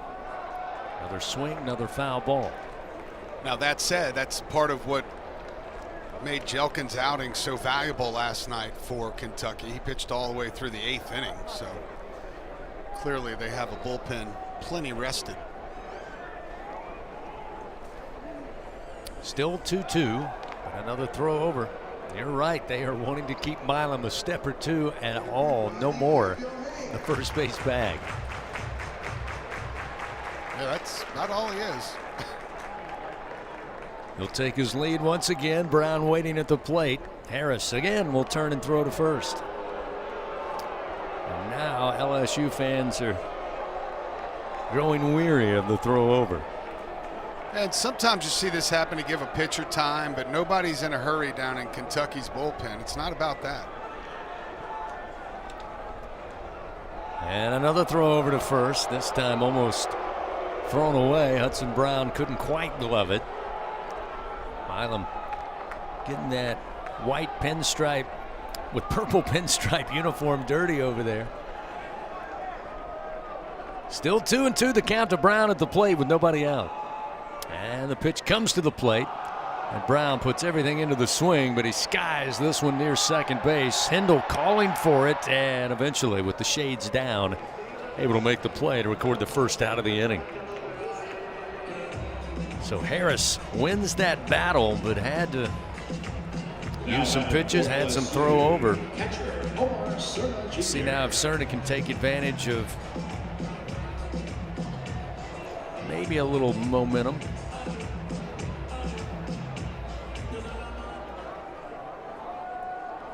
Omar 0 for 1. Also a 6-3 ground out earlier back in the first inning. With one out, the pitch. Upstairs, eye level, ball one. Boy, wouldn't this be a great time for another one of those barrels from Cerna. Harris again will look over to first. He'll come set. Now the 1-0 to the plate.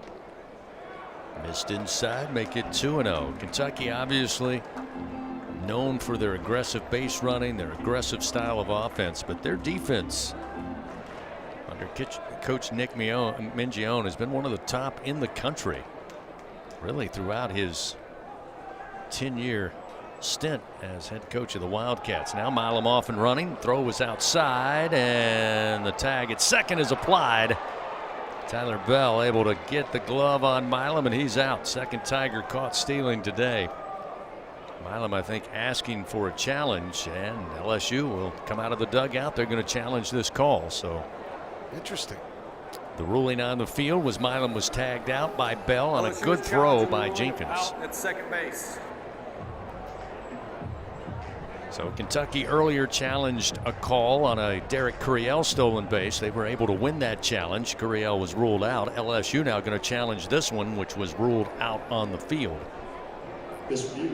And I don't know, Doug, if you feel different, but I thought in real time Jenkins had a great throw right side of the second base bag. Bell was able to, or rather left, and he was able to sweep the tag around. And maybe a little closer on that slow-mo than I thought initially. I'd like to see it from the center field angle because Milam's saying his hand got to the bag before the tag got on him, and it's so hard to tell from both angles we've seen. Here's the one from center field. Ball's coming into second now. Here comes Milam. Oof. I don't know. You call that one. Looks like the tag from Bell came on the left sliding leg, the thigh of Milam's leg. Now, whether or not that left hand was able to scoot there and reach the bag, I don't know. Second base is out. I couldn't tell. LSU will lose one challenge. Will have one remaining. So the Tigers lose the challenge. It will be the second out of the inning. Nobody aboard. Cerna will come back to the plate with a 3-0 count. And the Tigers will have one challenge remaining. I could be wrong here, but I saw Coach Jay standing up there on the top step looking at Cerna after that. I feel like Cerna might have supposed to swing at that one, a hit and run type thing, but he took it for ball 3. Takes this pitch, and Harris delivers a strike, now 3-1.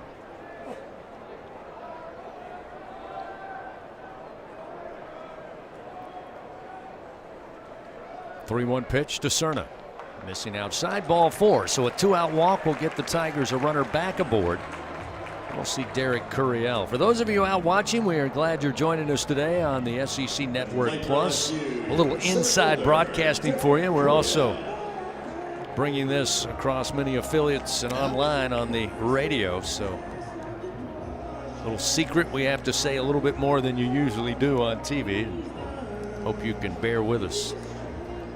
Serving two different audiences. Got Curiel, the left-hander, stands in with 2 outs, and the first pitch at the belt for a strike. 0-1. Gurriel with a single to left field, again opposite field, just put it where they weren't. Got aboard, stole second, and then was caught stealing at third. The 0-1 again sends it opposite field, but in the air. And Hansen waiting, camps on it, and squeezes it for out number 3. So that'll do it for the Tigers. We've played 3 complete here at the box. Tigers no runs, no hits, and 1 man left on. We now move to the top of the 4th. It's a 2-0 LSU lead. Kentucky to the plate. When we come back, this is Fighting Tiger Baseball. Something new is happening at Cox. Now the price of your Cox internet and mobile plan won't go up for 3 years, and Wi-Fi equipment is included. So no frustrating price changes, just a lot more of what you want, like a pizza with extra pineapple. Yikes. Okay, let's stick with something everyone wants. No price changes on your plan, guaranteed. Learn more at cox.com/value. Must have at least 500 megabits per second speeds, and Cox Unlimited mobile taxes and fees excluded from price guarantee. Mobile data speeds reduced after 20 gigs usage per month. Hey, Tiger fans, there's nothing quite like game day at the box. To add to the excitement at the ballpark, enjoy our all-beef 44 Farms Tiger Dogs. The finest dogs in the land because they are made of all-natural Angus beef. To learn more, please visit them at 44steaks.com. That's 44steaks.com. 44 Farms, proud partner of LSU Athletics. Introducing 3 fun and exciting games from the lottery. Deal yourself a winning hand and play blackjack. Win up to $2,100. Tropical vibes with Bingo Wins. Play Flamingo Bingo. Top prize, $50,000. Go from mud bugs to more bucks. Play Crawfish Cash, the new fast play game. Win up to $10,000. Louisiana Lottery, celebrating 35 years of reasons to smile. Coming in after this. On a purchase. The top of the 4th inning, presented by Dudley DeBosier Injury Lawyers. Throw your 4s up. Still a 2-0 LSU lead. Both pitchers so far have been effective in moments. William Schmidt back out on the mound. He'll start his 4th inning of work. Kentucky will start it off with Ethan Hendel, the Wildcat second baseman. He was a strikeout victim to Schmidt. First time up, he'll square to bunt on the first offering. Can't make contact. Pitch missing for ball 1, and it's 1-0. Pearson well aware, defensively down at third. This time the pitch low and away to the right-handed hitter. Now 2 balls and no strikes. Yeah, William, for some reason looks frustrated. Maybe not liking the pitch calls here early on to get to 2-0. Got to battle through that. 2-0 delivery. Now a little high above the letters, so now quickly 3-0 is that fastball missing.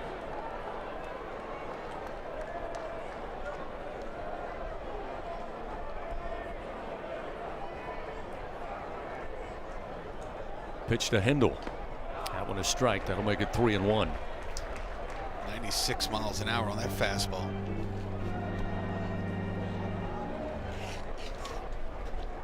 What do you think about biggest game for William Schmidt so far? This one being that, yeah, or? Yeah. Oh, I agree. Like at LSU.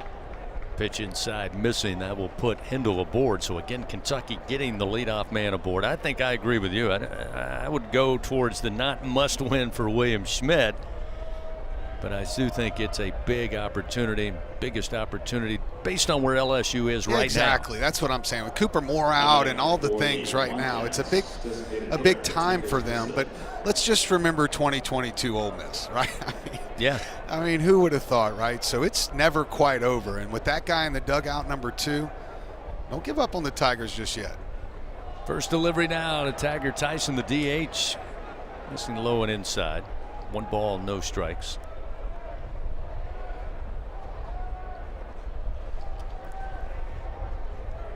Tyson today 1 for 1, had a single back in the 2nd.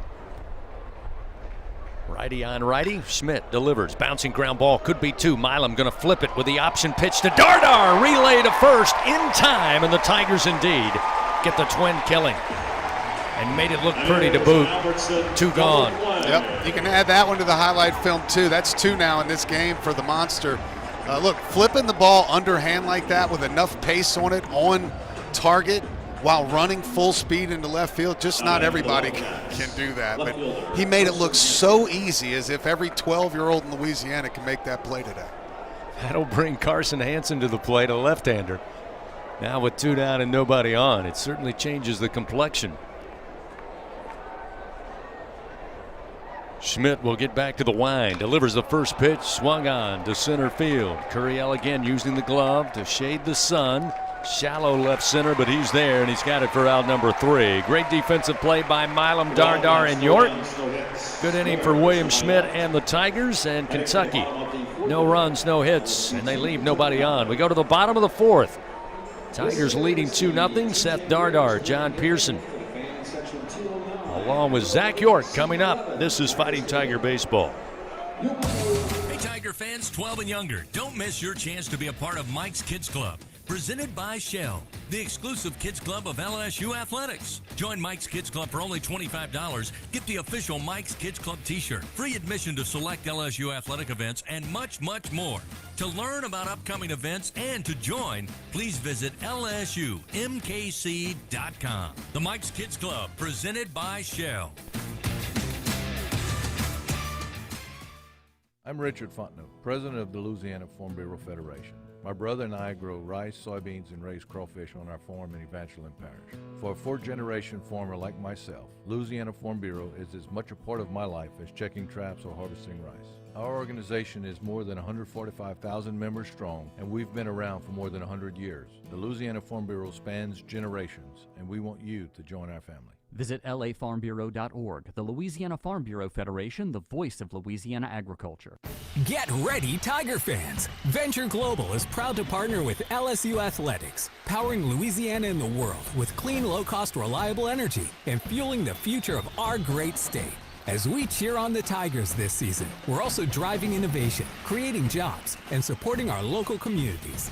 Together, we're building a brighter, more sustainable tomorrow. Venture Global. Coming in after this one. Of LSU Athletics, powering champions on and off the field. Go Tigers! The bottom of the 4th inning, presented by Dudley DeBosier Injury Lawyers. Throw your 4s up.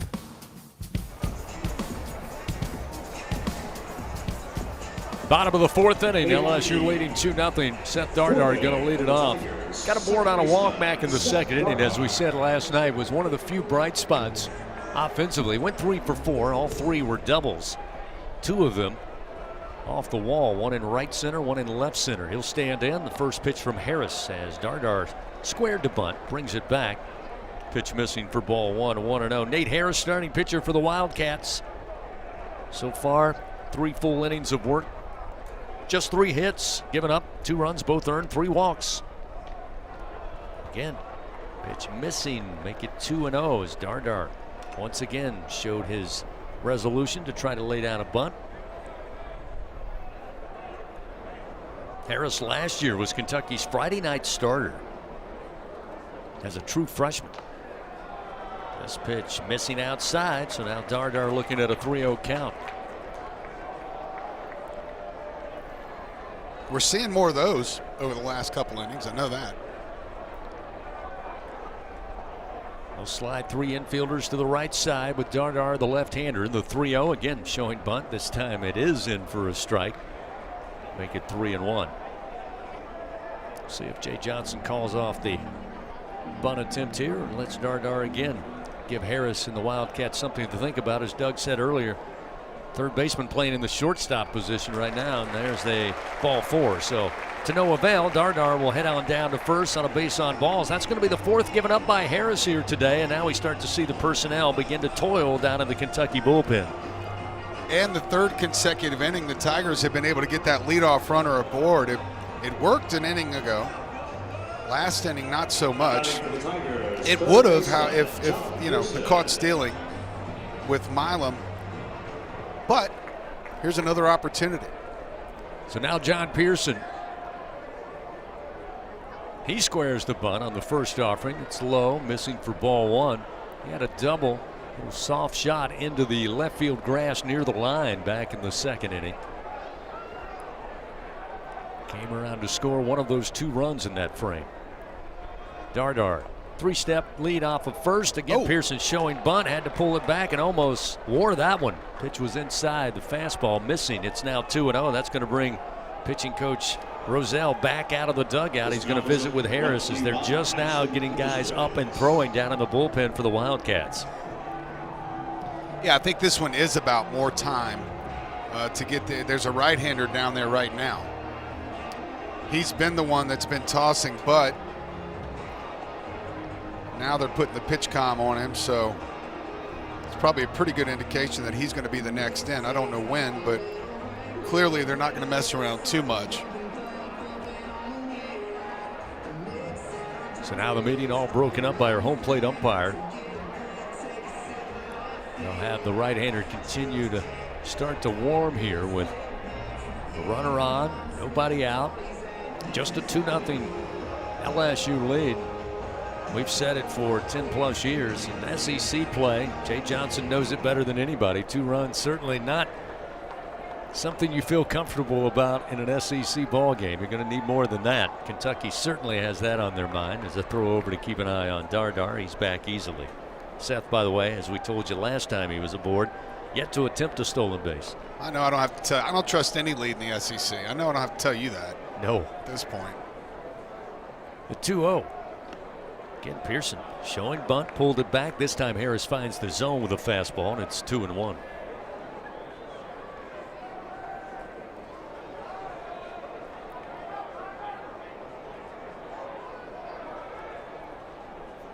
Harris comes set. Now the 2-1 pitch, and Pearson going to bunt it down the first base line, but it'll bounce its way foul. Holds the count, 2 balls, 2 strikes. Remember, fans, SeatGeek makes it easy to find tickets. You can be a part of all the home run celebrations. So whether you're buying or selling baseball tickets, SeatGeek the place to do it. SeatGeek, official ticket marketplace of LSU Athletics. Expect the expected in SeatGeek. You know, because John Pearson pretty much grew up in a batting cage, I bet he can bunt, but I bet he hasn't been asked to bunt in many games over the course of his life. See what he offers here. The 2-2 pitch looks to be swinging and fouls this one back behind us out of play. So count will hold 2-2. We mentioned Zach Bryan going to be the premier artist with Death Valley Live. First ever event coming up later tonight. Find out more about this new exciting venture. Go to lsusports.net/Death Valley Live. 2-2 delivery. Pearson launches one. Right field going back. And Braun will have room, or check that for the Wildcats. Schwartz with room. Looked good right off the bat. Kind of died after it got up into the air, and Schwartz able to shy of the warning track, bring it in for the first out of the inning. Dardar will stay at first, and now we'll see Zach York. Yeah, Zach, sac fly in his first at bat to plate the second run of the game for the Tigers back in the second inning. Play the mega shift for him. Shortstop is at his normal position. Everyone else to the right of the bag. Quick throw as Dardar had just made his last step taking his lead. He's able to slide back. Actually, that's Luke Lawrence out at shortstop, isn't it? His third baseman.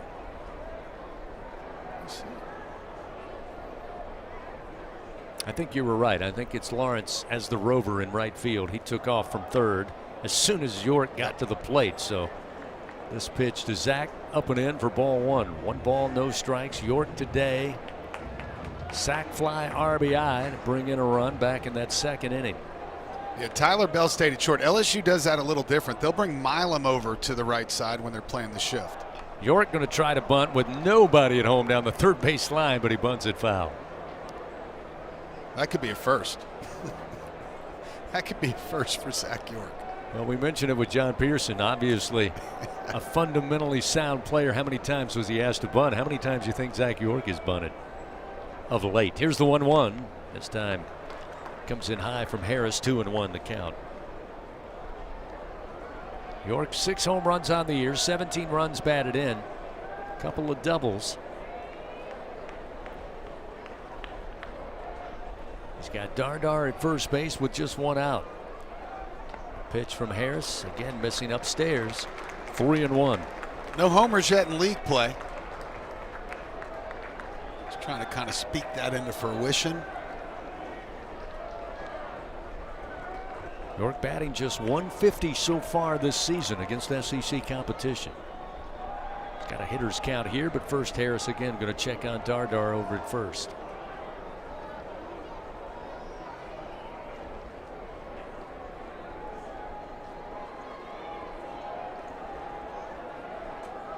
Harris looks in now. The 3-1 pitch missing inside and low for ball 4.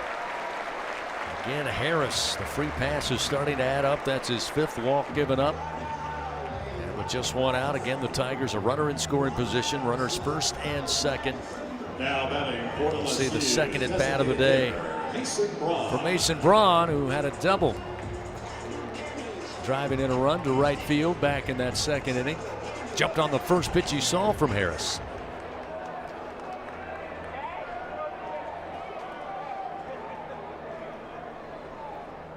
First pitch to Braun, strike on the outer edge, 0-1. Yeah, they're going to play him more straight up, although they're giving away the third base slot.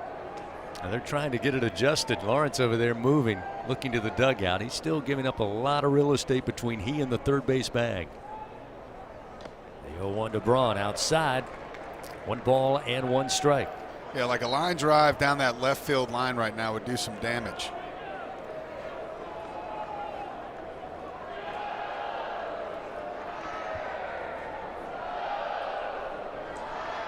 Harris, the 1-1 delivery. Missing inside at the belt. 2 balls and 1 strike.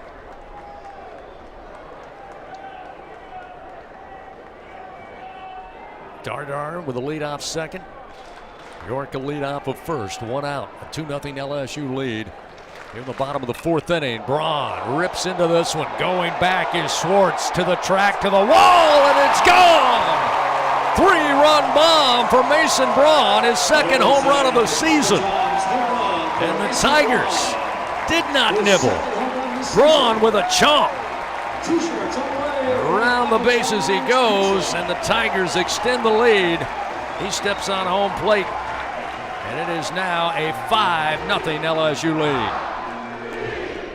You mentioned yesterday Jay Johnson talking about those moments. They didn't take advantage of those moments to take the game when they were presented. There you go.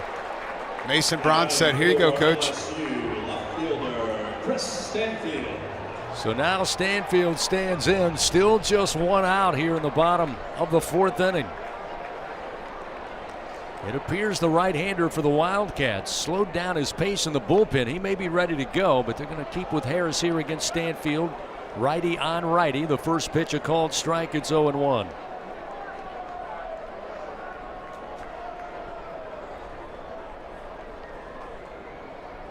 The 0-1. Ooh, caught the outside corner. Nicely done by Harris to get ahead. 0-2. Ball got out of here in a hurry.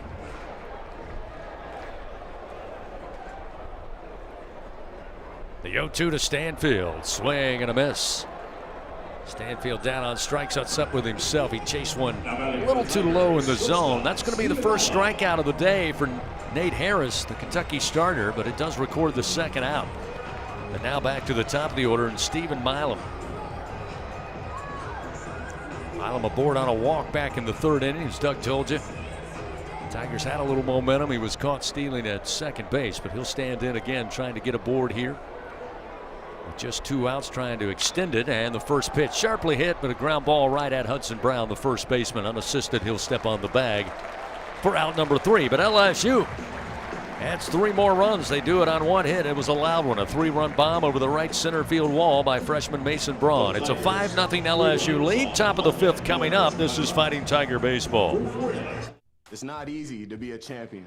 It's built from every swing, pitch, and game. All season long. In the grind, the focus, and in the recovery. FMOL Health, Our Lady of the Lake experts provide best-in-class care for defending national champions LSU baseball. On the field, I trust my team. For my health care, I trust the lake.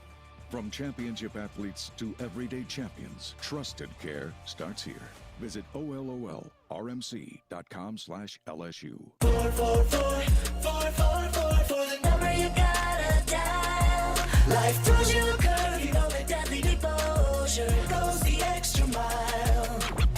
Throw your phones up, throw your phones up. There's a number you gotta dial. Throw your phones up, throw your phones up. Deadly Devotion goes the extra mile. For the number you gotta dial.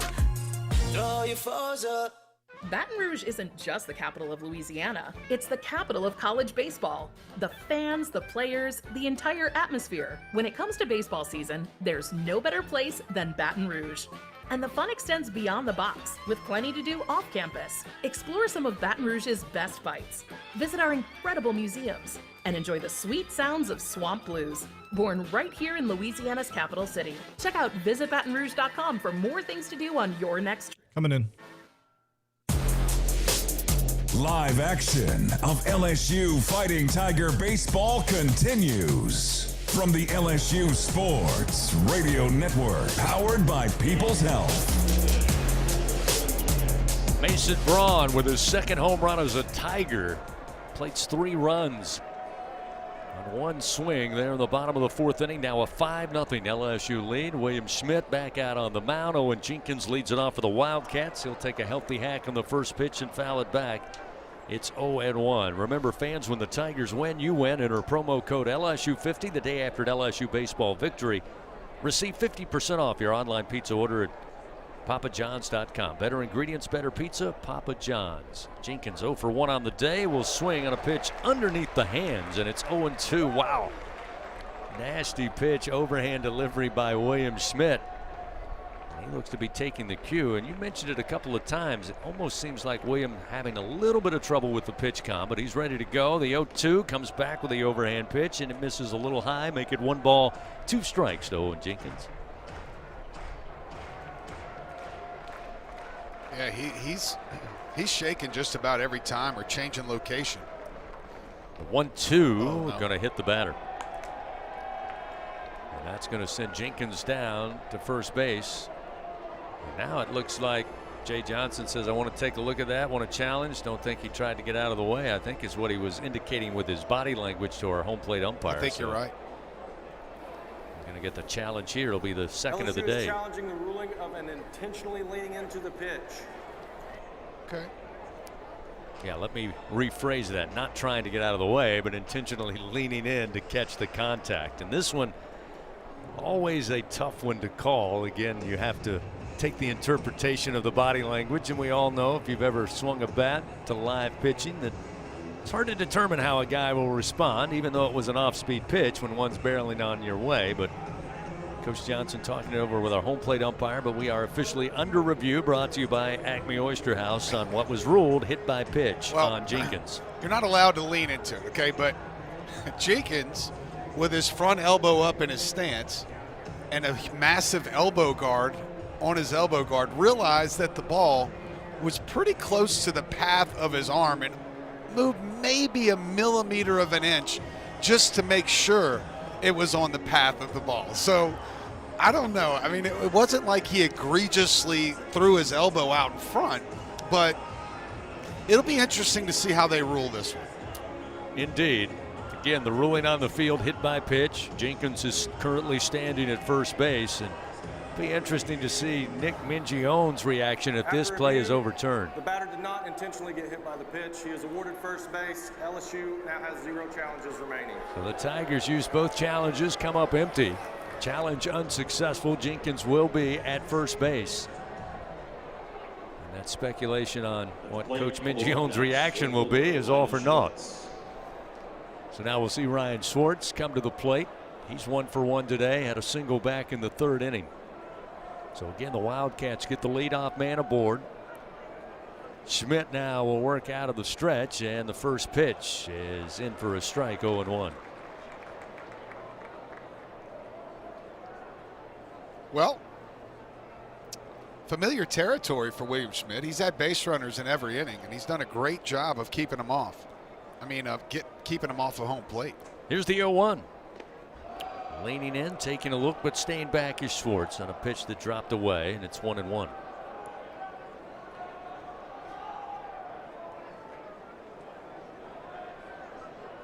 Jenkins 5 for 5 on the season in stolen bases. He'll take his lead off of first.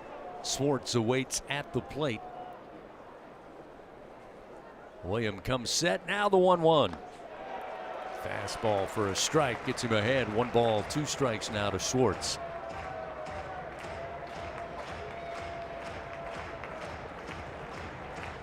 LSU today, 5 runs, 4 hits, 1 error.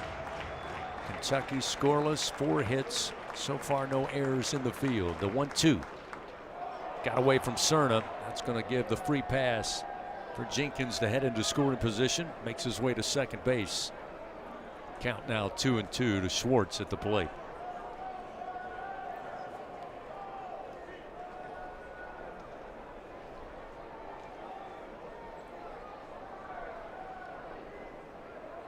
Take a look at this pitch again in the, that Cerna just didn't quite get over quick enough and get that glove down. Of course, easy for me to say.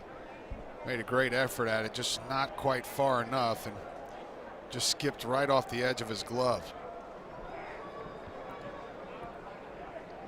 2 balls, 2 strikes. The pitch by Schmidt. Down low, this time blocked up by Cerna.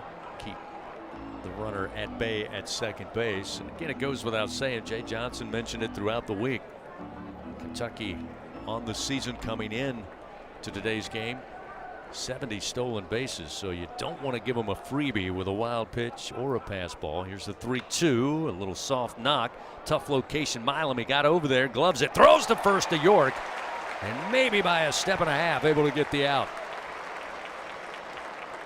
Again, it's all about the timing and the internal clock that an infielder has, and I don't think anybody is better equipped or has a better timepiece than Stephen Milam. If you hit it to shortstop at LSU, you're out. I mean, there's so much confidence when it comes on the bat in that direction. He is a major league defender.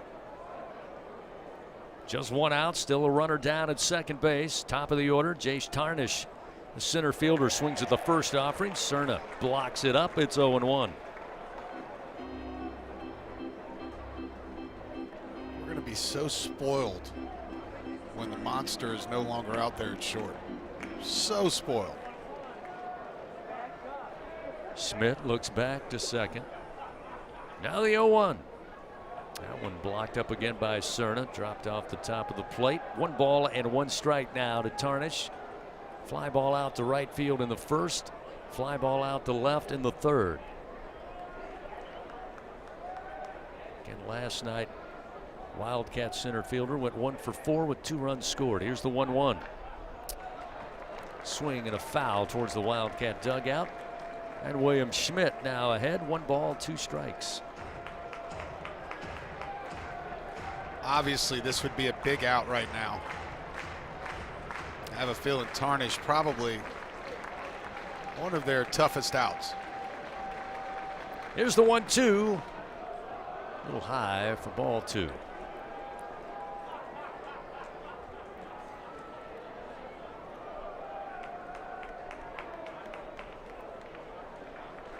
Tarnish, the right-hander, has Pearson behind the third base bag near the line.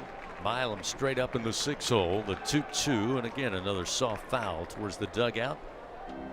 Holds the count, 2 balls, 2 strikes. Dudley DeBosier stands up for the purple and gold. They fight for Tiger fans all across Louisiana. Count on Dudley DeBosier, proud to be an official partner of LSU Athletics.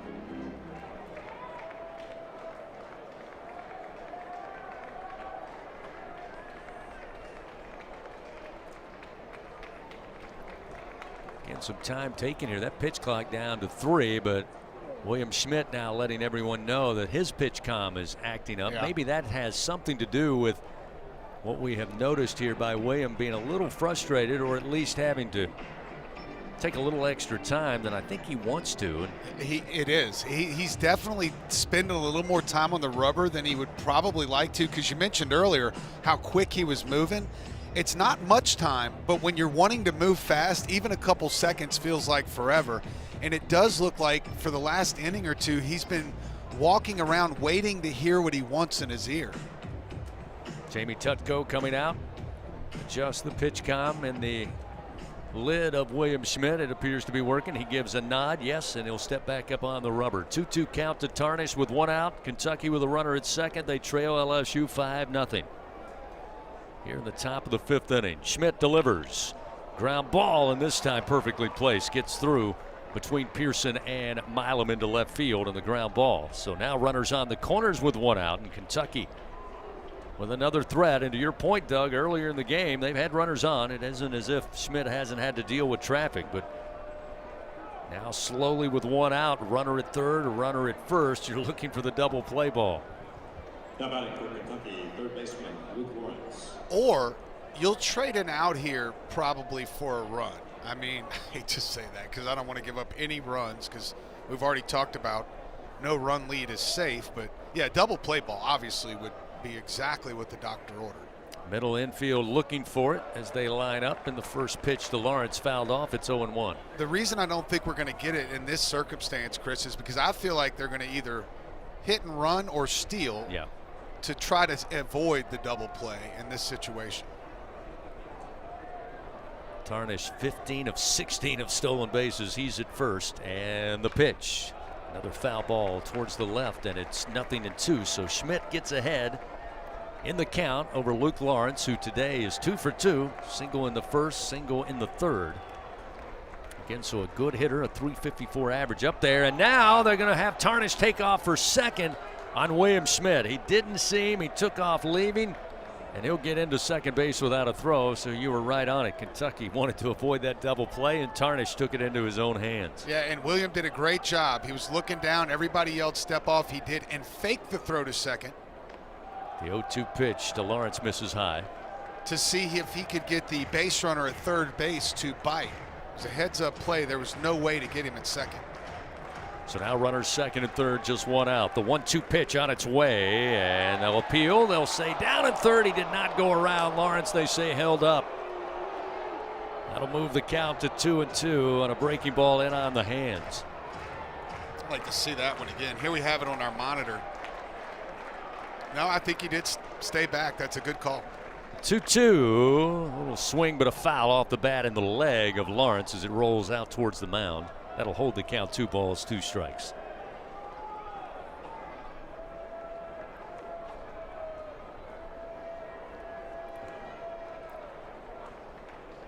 Jenkins aboard, got to second on a wild pitch. He now stands at third. Tarnish aboard, stole second. He's at second base. The 2-2 pitch to Lawrence, hit high in the air, not very deep to right field. Brown coming in on the run. He'll make the grab. They're going to tag the runner up. The throw coming to the plate, going to be handled by Cerna. Tag is applied, and Jenkins out at home plate.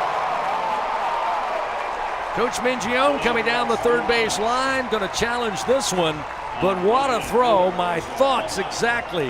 When that ball wasn't as deep, Doug, and Brown was coming in, not full speed, but had plenty of speed, I can't believe Kentucky was going to test his arm from that location. Now, again, it was a closer play than people wanted. Cerna applied the tag at the helmet of the base runner coming in, but now Mingione asked for a challenge, and he's out there in the ear of the home plate umpire, and the home plate umpire said, hey, wait, we're going to look at it, get back in the dugout. I think I actually saw him say, if that, I'm not a lip reader, but I think I saw him say, if that's not obstruction, I'm going to go crazy, when he was walking away from the umpiring group.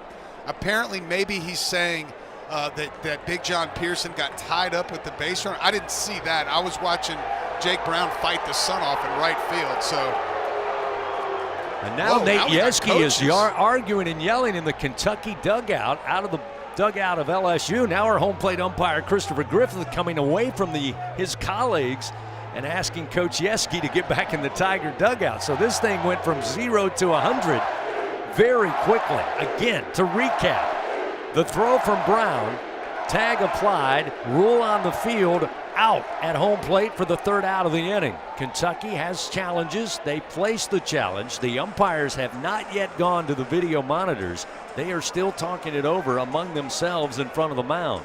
We have not been triggered for an official challenge as of yet. We're still waiting for that. I'm not sure if the umpires are maybe going to discuss this amongst themselves. They have the ability to challenge on their own, and that may be what we're seeing at the very moment. Man, Nick Mingione better really think this through, because the last thing he wants to do is get this Alec Box crowd fired up. You heard him just a second ago going nuts when the benches almost, the coaches came out. I mean, that's the last thing you want, so I don't know what's going to happen here. They're not looking at anything, so I'm not sure how they can know if there was obstruction at third base, but this is going to be, looks like the third base umpire has his hand on the microphone, going to tell us what's going on here, hopefully. And normally the process is he will let the crowd know that there is an official challenge. We have not heard that yet. But Doug is right. He's holding the belt pack microphone. Let's see now. He's stepping away. Maybe he's going to talk to us, or nope, he's going to go talk directly to Coach Mingione, it appears. Yikes. So now the umpire meeting breaks up. It's going to be Seth Buckminster who's going to have a conversation with the Kentucky head coach on the third base line. And it looks like, again, again, it was clear. Coach Mingione came out and said, I'm challenging. To Doug's point, not sure if he was challenging obstruction at third on the runner tagging up or the play at the plate. But they're having a long discussion up the third base line right now. We're sitting in a holding period. Again, the ruling on the field by the home plate umpire Christopher Griffiths was that the runner was out at home, and that ends the inning. We did not get indication that there is an official challenge. And as Doug pointed out, they never went to the video monitor. Yeah, this isn't going to change. And Nick Mingione, I don't see him letting it go. He actually, the umpire had to just pull him back from walking out on the field. But looks like he wanted to go talk to Jordan Farrell. He does. Who is the second base or first base umpire, I should say, or maybe it's Augustus Griffin. Yeah, he wants to talk. He wants to talk to the guy that was out at second. He's fired up right now. I mean, he really is. He believes that there was obstruction. I wish we could see it here on the monitor if there was any obstruction. And look, they're going to bring Kentucky back out on the field. So Kentucky's defenders are making their way back to their positions, but the conversation right now is between our third base umpire, Seth Buckminster, and Nick Mingione, and they are still talking it over. I think it's over now. Yep, they're bringing him out, and that will be the final out of the inning. So a little bit of drama here, but it's still a 5-0 LSU lead. We'll take a timeout, come back, get to the bottom of the 5th inning, get back to baseball. This is Fighting Tiger Baseball. Hi, you're listening to Meditating with Jacob from Toyota. Soften your focus and visualize yourself off-roading in a Tacoma. Now engage your senses. A donkey, because you're driving the kids to a farm sanctuary in a Grand Highlander. Breathe in, breathe out, and go from dreaming it to driving it today. Dealer inventory may vary. See your participating Toyota dealer for details. Event ends March 31st. Toyota, let's go places. Southern Air Heating, Cooling, and Plumbing, your trusted experts for all your home service needs. With over 35 years of dedicated service, we prioritize your comfort and satisfaction. As an official partner of LSU Athletics, we bring our expertise to every game, from installations to repairs. Our team delivers honest pricing with no surprises. Call us today at 225-777-8888 and experience the difference with Southern Air Heating, Cooling, and Plumbing. Go Tigers! Hey, LSU fans, you're invited to Louisiana's largest casino resort, Coshada. Coshada Casino Resort has the largest and most spacious gaming floor in the Lake Charles area, with thousands of the newest slots, over 55 table games, live bingo, and off-track. Tennessee and Vandy going to the bottom of the 10th, tied at 5. #1 rated golf course in Louisiana, Coshada Casino Resort is proud to support LSU. Go Tigers! Here we go. Live action of LSU Fighting Tiger Baseball continues from the LSU Sports Radio Network, powered by People's Health. A lot to unpack there on that final out for Kentucky in the top of the 5th inning. What we have learned is that Coach Mingione thought there was player obstruction at third base on the runner trying to tag up.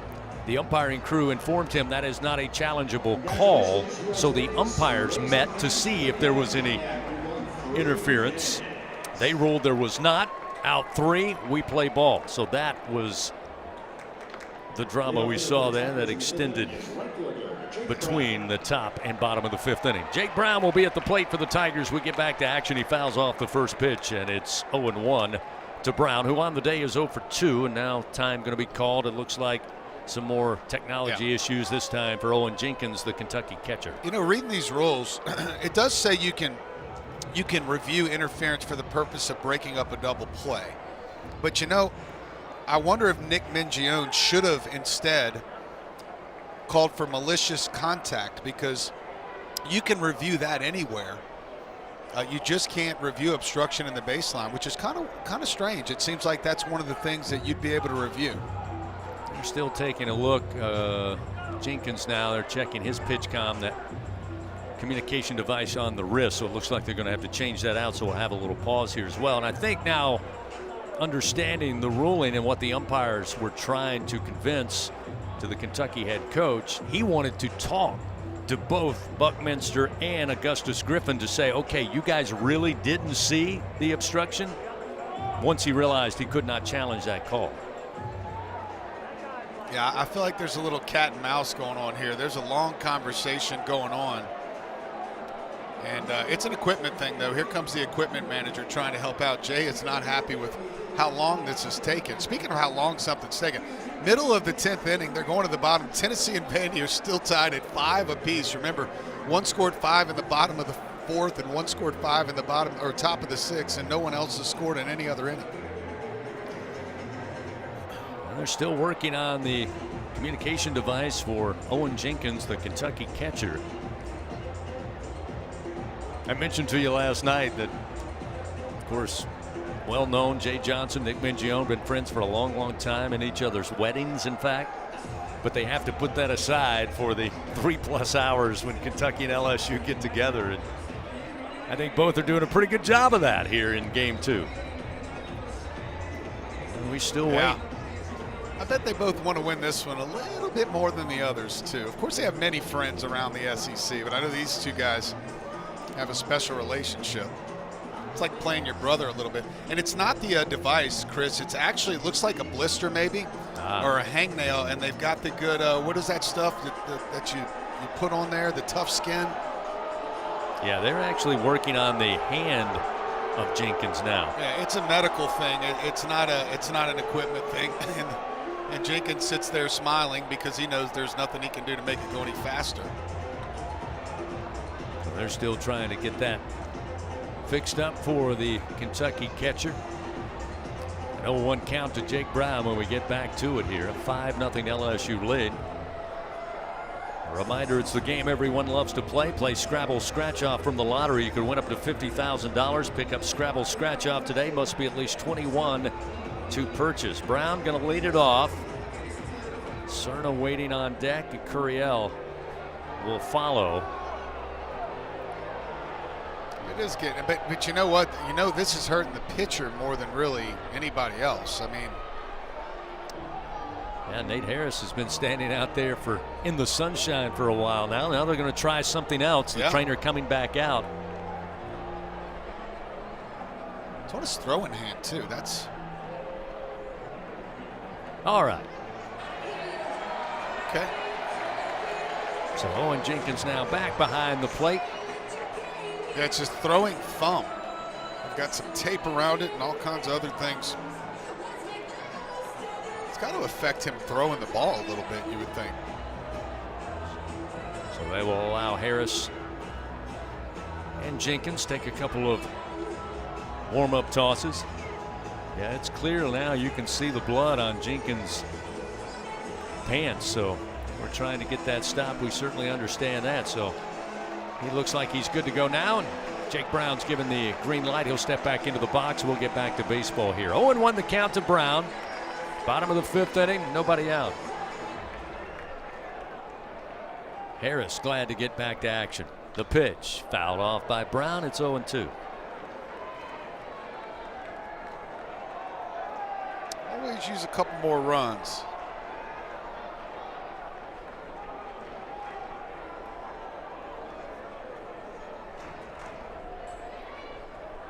Braun now with a 2-strike approach. He'll widen his stance. Left-hander awaits. Harris fires. The 0-2 swing and a miss. A little fluttering breaking ball there up in the zone. Braun went after it. Comes up empty. We'll record the first out of the inning. Nate Harris just his second strikeout on the day, and that'll bring Omar Cerna to the plate. Cerna so far today 0 for 1. Grounded out to Tyler Bell, the shortstop in the first. Reached base in the third by way of walk. Cerna, first pitch, swing and a miss, 0-1. Got in there on the hands on that pitch with a 91 mile an hour. It looked like that cutter again.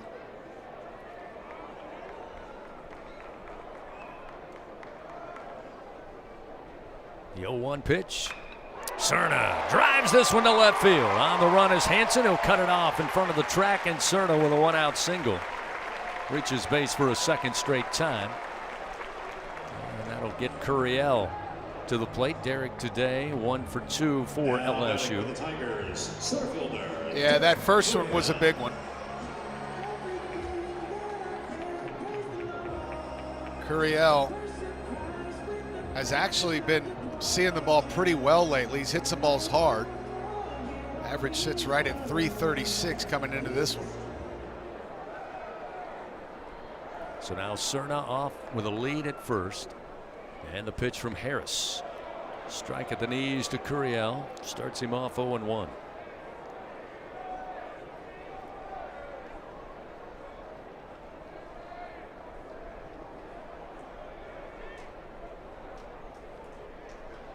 Harris comes set. And the 0-1 pitch to Curiel. Right back at the pitcher. Knocked Harris down, but he knocked the ball down. Rises quickly. His only play is to first, but he makes it. Big time play, showing the athleticism there for Nate Harris. That one got on him quickly. Yeah, it did. He was able to just knock it down with a glove and then rise. Make a solid throw over to first in time to get a speedy Curiel. So 2 outs does move a runner in scoring position for Cerna. Now we're going to have, I think, a pitching change. Yep. Indeed we will. Nick Mingione is out. He's made the call. And it will be a pitching change powered by Sunshine. If you need a game-changing upgrade, fans, trust Sunshine, your hometown John Deere dealer in Louisiana, to keep your home turf in tip-top shape. 2 outs, bottom of the 5th inning, a 5-0 LSU lead. Kentucky's got a new pitcher. Doug will tell you all about it when we come back. This is Fighting Tiger Baseball. It's not easy to be a champion. It's built from every swing, pitch, and game. All season long.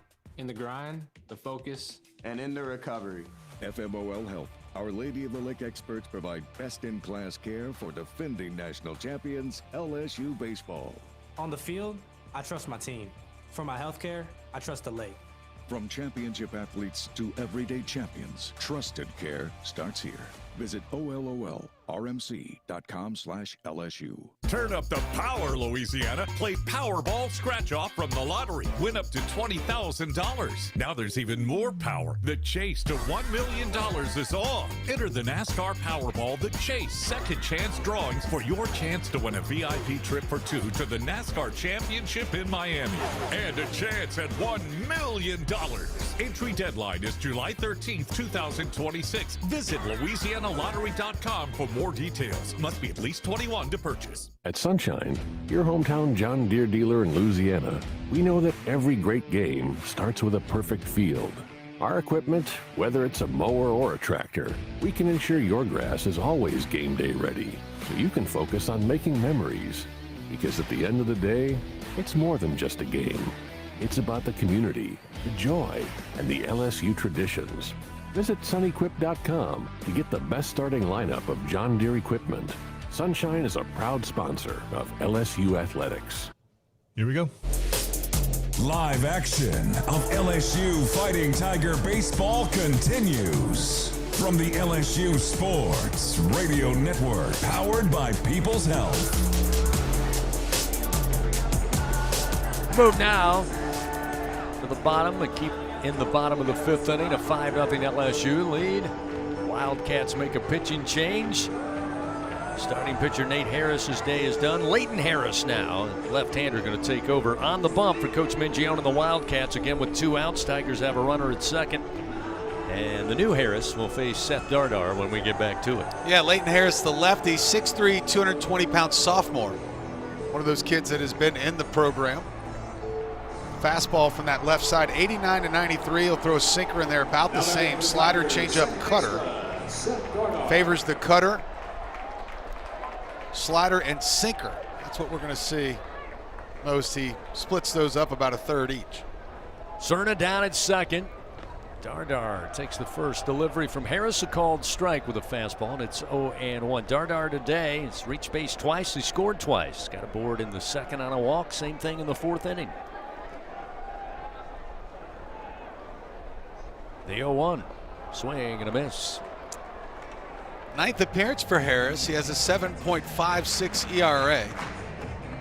And 8 1/3 innings of work. He allowed 9 hits, 7 runs, 6 walks, and 7 strikeouts. The 0-2 pitch. Just staying alive. Dardar got a piece on the end of the bat. Fouls it back. Fans, find out how you can build a better workday every day with Cintas. Visit Cintas.com. Get ready for the workday. Omar Cerna takes his lead off second. Again with 2 outs. Tigers plating 2 in the second, 3 in the fourth. The 0-2 to Dardar. There's a swing and a miss. Leighton Harris called in from the bullpen. Makes quick work to find that final out. Tigers come up empty, no runs, 1 hit, 1 man left on. We go to the top of the 6th here in Game 2. LSU leading Kentucky here at the box, 5-0. This is Fighting Tiger Baseball. Elevate your game day spirit with Sugarfield Spirits, the official vodka of LSU Athletics. When crafting the perfect mixed drink, our vodka is the winning choice that'll have your taste buds cheering for more. Sugarfield Spirits, where the spirit of the Tigers meets exceptional locally made vodka. See our winning lineup at sugarfieldspirits.com or visit us at our tasting room in Gonzales.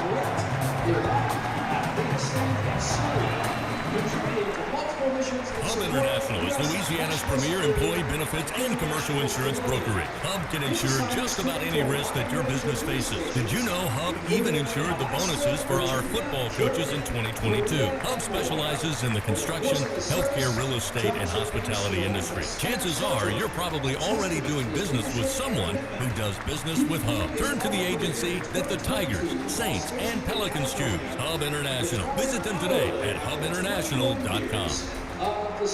If you live in Louisiana, you know what the many plants up and down the river mean for our state's economy. And for over 40 years, Action Industries has been committed to providing quality construction, maintenance, operation, and consulting services through the refinery and petrochemical industries. When it comes to safety and quality, Action Industries beats the industry standard. Call today or visit actionindinc.com. That's actionindinc.com.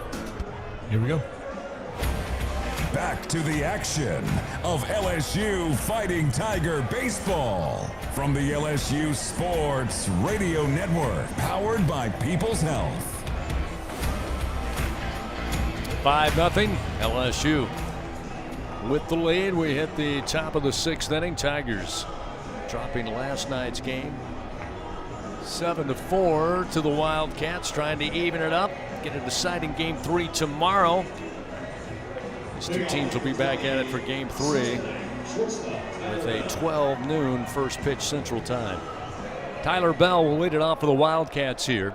So far today, Bell's been very good and very busy defensively at shortstop. At the plate, he's 0 for 2, and the first pitch he'll swing and foul off his ankle. Try to walk that one off a little bit, and it's 0-1.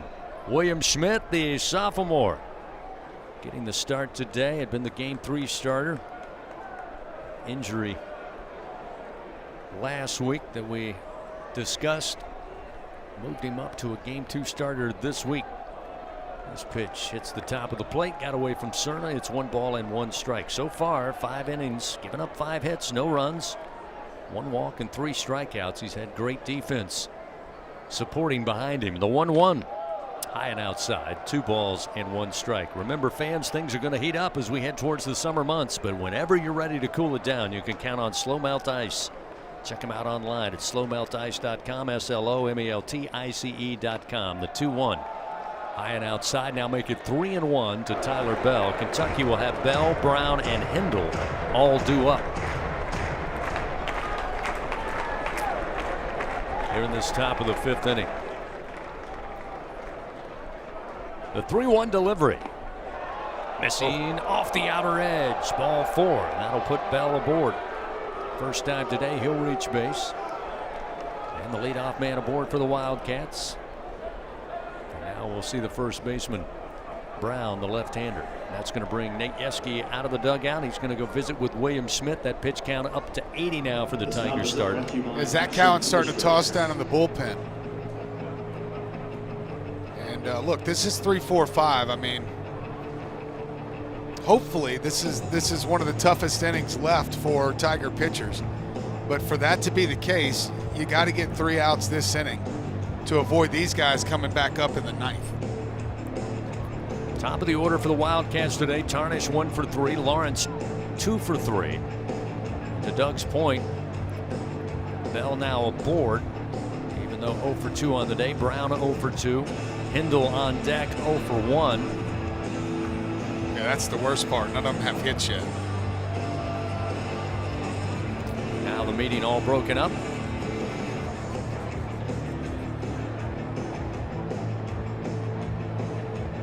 Yeske got some pretty bright shoes there.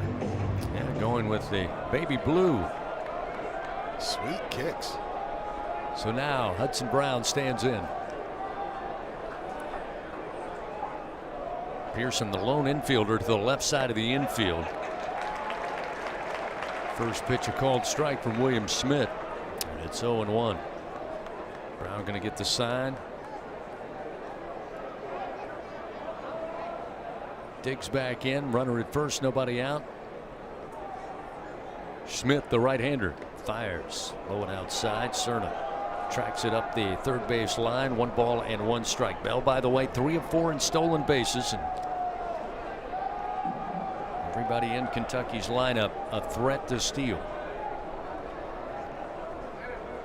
The 1-1 overhand delivery by Schmidt, and a called strike. Fastball gets him ahead 1-2.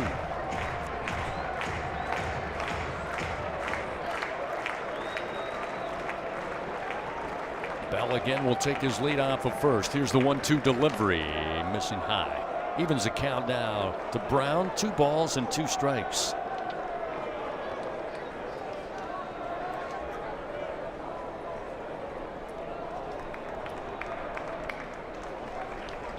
Two delivery, raked but foul down the first base line off the bat of Brown. That'll keep it right there. 2 balls, 2 strikes. Of course, the Wildcats, reputation, one of the nation's most aggressive base running clubs.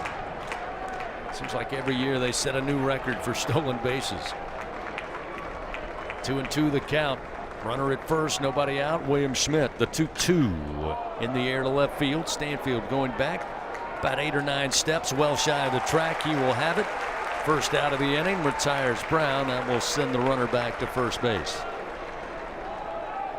Yeah, I'm starting to think William Schmidt doesn't feel comfortable unless he has a runner on base. He has performed well under those circumstances today. I have to keep looking at my scorebook to make sure, but he hasn't. He's allowed a runner in every inning, although in the 4th and 5th innings, he still faced the minimum 3 batters. Ethan Hindle, the second baseman, takes a big hack.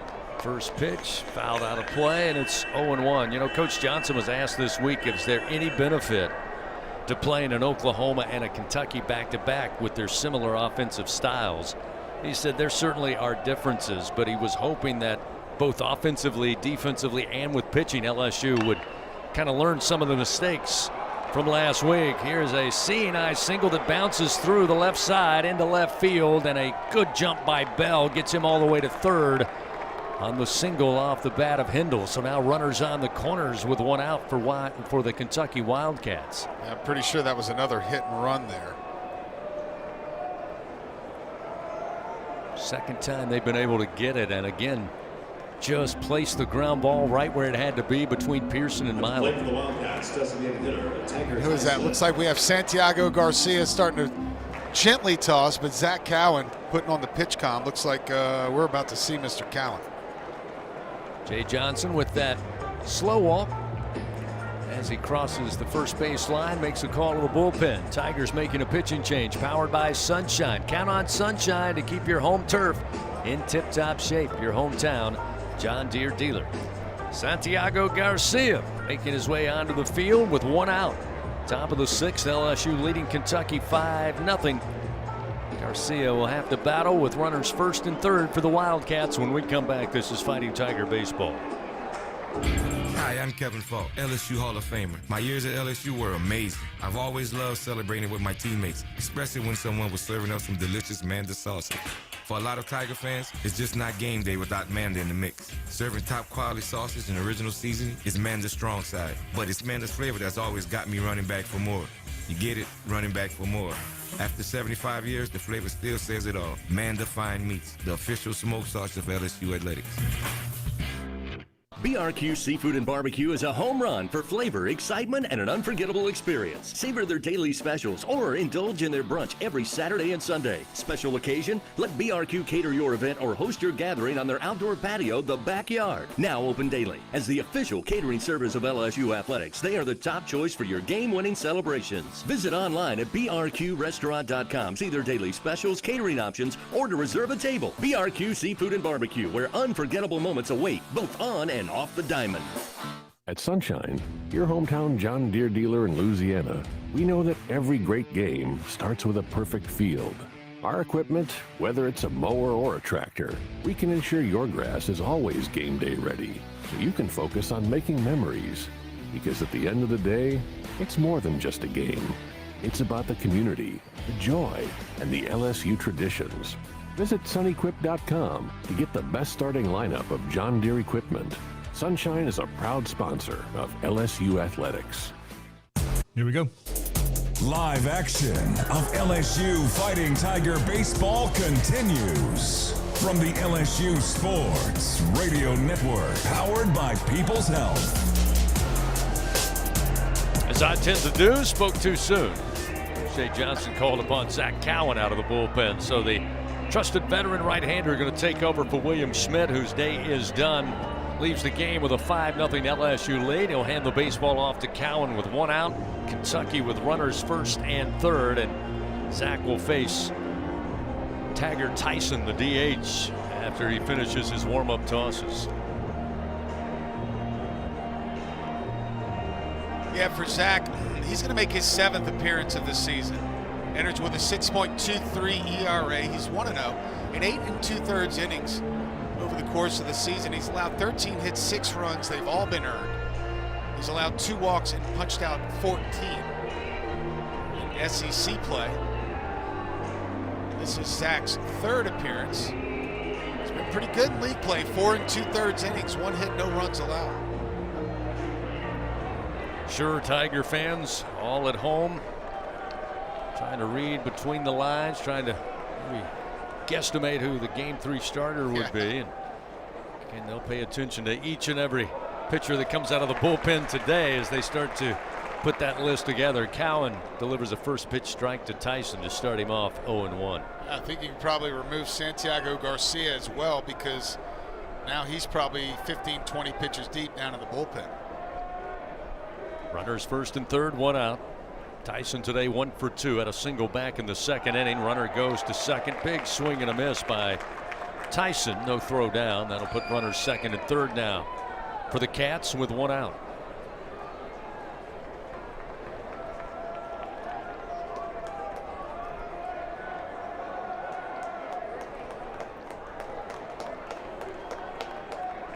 Cowan will come set. And the pitch to the plate. Down low, got away from Cerna. He'll chase it right of home plate.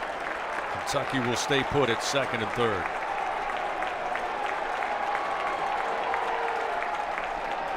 Oh, they're saying it was a strikeout. Yeah, it was a strikeout. Tyson walked to the dugout. He had the opportunity to run. He didn't. He was slowly making his way to the dugout.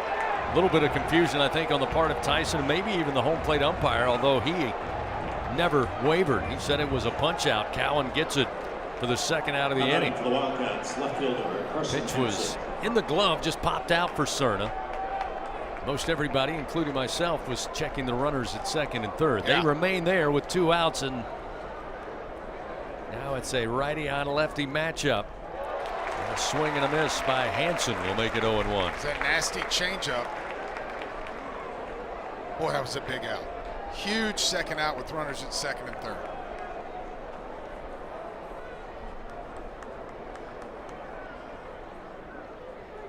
Swing and a miss. Gets Cowan ahead 0-2 on Carson Hansen.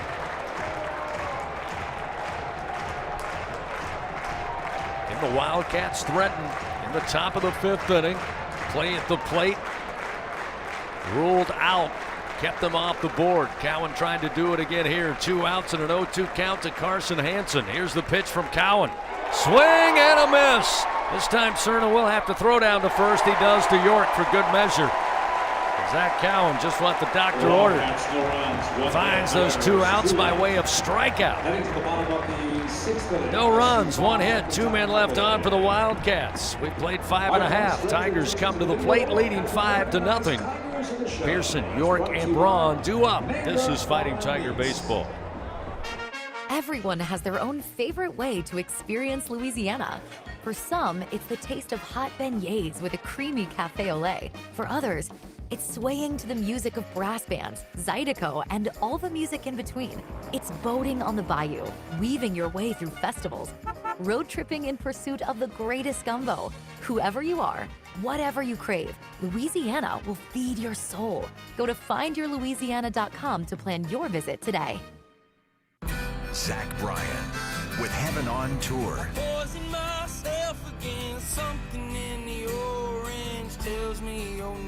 Saturday, March 28th, Tiger Stadium.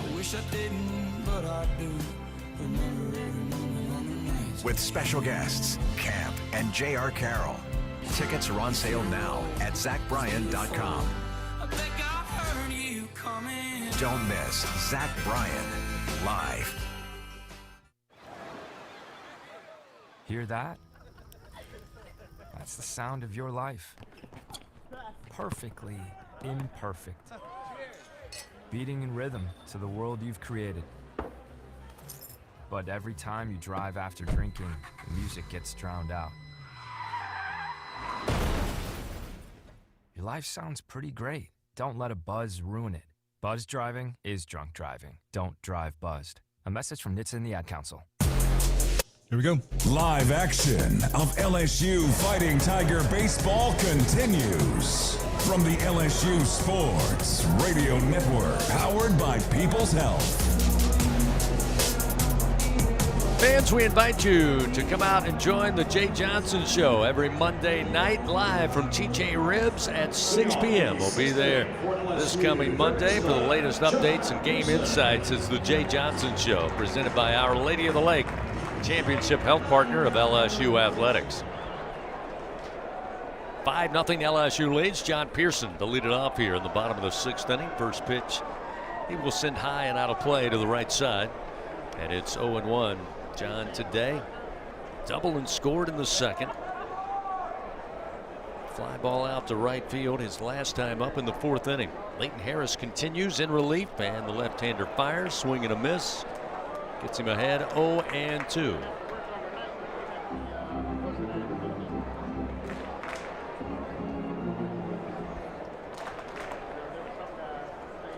Here's the 0-2 pitch. Drops in low, make it 1 ball, 2 strikes. Leighton Harris. Again, it's a Kentucky team. When you look up and down the roster, a lot of players from the Commonwealth of Kentucky. Leighton right there under Coach Mingione's nose in Lexington at Frederick Douglass High School. As that pitch outside to Pearson will even the count 2-2. Actually did notice that. You don't see that necessarily these days. Here's the 2-2 pitch to Pearson. Inside, almost caught him. It's now a full count, 3-2. Last year, Harris made 10 appearances, had 1 start. Finished the year with a 3.65 ERA.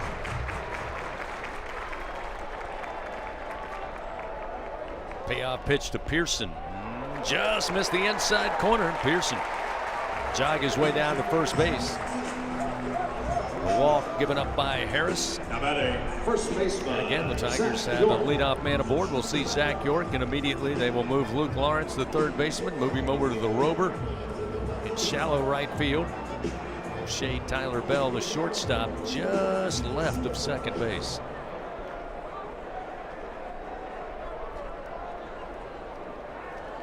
Harrison looks like Well, his pitch comm was out for a moment. Now he says it's back and running, so he's good to go.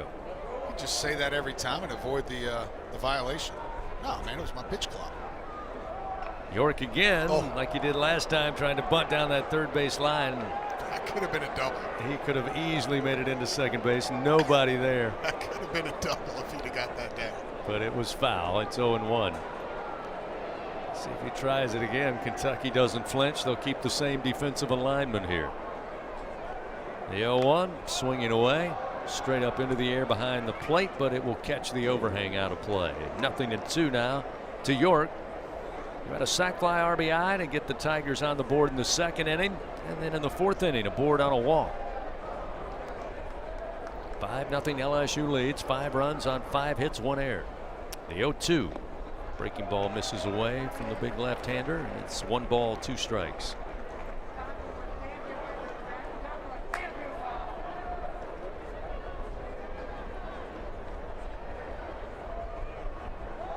The 1-2 pitch to York. Slap up the middle. Gets under the glove of Hindle at second base into center field.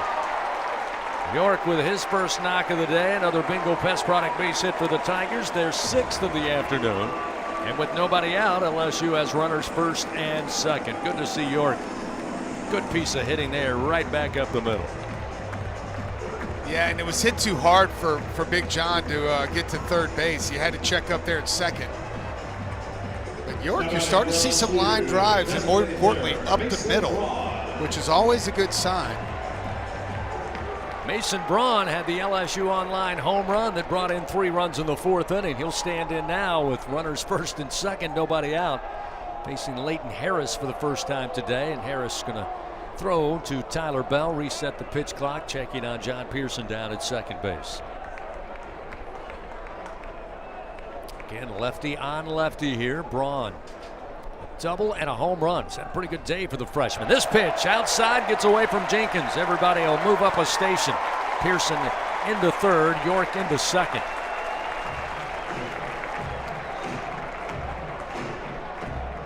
Take that.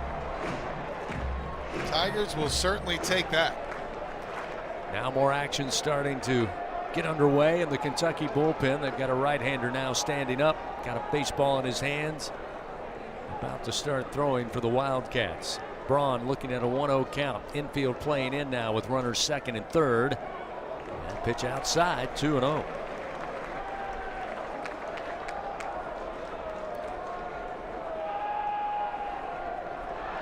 Braun earlier today with his 2nd double of the season and his 2nd round tripper of the year. Freshman out of South Bend watches this breaking ball sail way outside, now 3-0. Well, he's got to take care. Stanfield's on deck. Imagine, Chris, they'll have that right-hander ready for Stanfield, but you never know. Again, Infield playing in with runners second and third. The 3-0 pitch. Braun given the green light, we assume. He swings and he fouls this one back. Again, Mason Braun highly sought after coming out of the state of Indiana. Jay Johnson has not wavered. He thinks he's going to have a sensational career here. The 3-1 pitch. High chopper towards second base. Going to be handled by Hindle. He'll look the runners back and then toss over to Braun at first for the first out of the inning. So Mason retired for just the first time today, but as Doug told you, it does bring a veteran SEC hitter to the plate, and Chris Stanfield again with the opportunity to add to his RBI total. He missed 16 games due to injury after the first 2 games of the 2026 season. And it looks like Coach Mingione is on his way out, and it looks like Leighton Harris may be done for the day. A couple of glances down to the bullpen as he makes his way out there. Now he makes the call. So a pitching change coming for the Wildcats, powered by Sunshine, your hometown John Deere dealer in Louisiana. Tell you about the new Kentucky picture. We'll get back to action here. Bottom of the 6th. LSU leading Kentucky 5-0. Runners second and third and 1 out. This is Fighting Tiger Baseball. Some drinks come in a bottle, some in a can. Only one comes in a ball and brings the buzz. We're Buzz Balls, the ready-to-go cocktail that's shaped like a ball. Coincidence? We think not. Big flavor, big buzz. ready to go. Buzz Balls. It's a ball. It's a drink. It's a whole vibe. Please drink responsibly. Buzz Balls. Available in spirit, wine, and malt. 50% alcohol per volume. Buzz Balls LLC, Harlingen, Texas. Every Tiger knows it's not just about how hard you swing. It's about staying in the game. At LSU Online, we bring that same grit, focus, and follow-through to your education. Whether you're watching from Alec Box or across the country, you can earn your degree online. Flexible, affordable, and built for Tiger Nation. Visit online.lsu.edu and win where you are. At Sunshine, your hometown John Deere dealer in Louisiana, we know that every great game starts with a perfect field. Our equipment, whether it's a mower or a tractor, we can ensure your grass is always game day ready, so you can focus on making memories. Because at the end of the day, it's more than just a game. It's about the community, the joy, and the LSU traditions. Visit sunequip.com to get the best starting lineup of John Deere equipment. Sunshine is a proud sponsor of LSU Athletics. Coming in. Back to the action of LSU Fighting Tiger Baseball from the LSU Sports Radio Network, powered by People's Health. Ryan Mullen, a right-hander, called upon out of the Kentucky bullpen. Coach Mingione making the change, going to the right-hander with Stanfield. Coming to the plate, LSU threatening here. Runners second and third, just one away in the bottom of the sixth inning, leading 5-0. So LSU trying to even up this series, dropping last night's game 7-4 after a gem of a performance. The Wildcat starter Jackson Jelkin. He went 8 complete innings, as Doug told you, threw 114 pitches. Not only helped the Wildcats to victory, but helped set up the pitching staff for Coach Mingione for both today's game and certainly what will need to unfold tomorrow in Game 3. So Stanfield stands in with one out. Again, the infield playing in with runners second and third, and the first pitch from Mullen misses away to the right-hander, 1-0. Mullen's an over-the-top righty, 89-93 with his fastball. Sinker, curve, slider, splitter. The 1-0. Stanfield pops it up. Going to be between first and second base. Hendel calling for it, reaches up, and he'll make the catch for the second out of the inning. So runners stay put. Now Kentucky recording that second out. They'll face Stephen Milam atop the order here.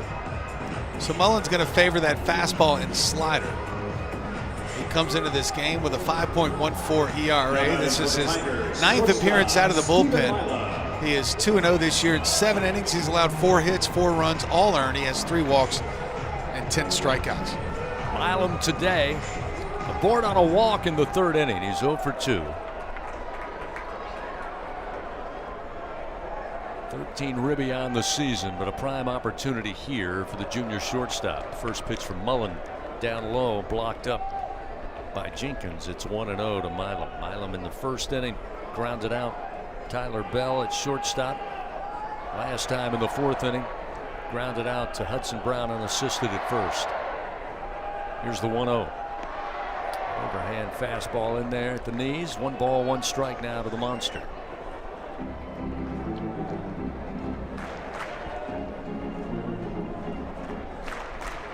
Pearson at third, York at second base. They've been there what seems to be for an eternity. Kentucky's able to find 2 outs, looking for the third. This hard-breaking ball bounces in front of the plate. Lewis, or rather Jenkins, blocks it up. Now the count moves 2-1 to Milam.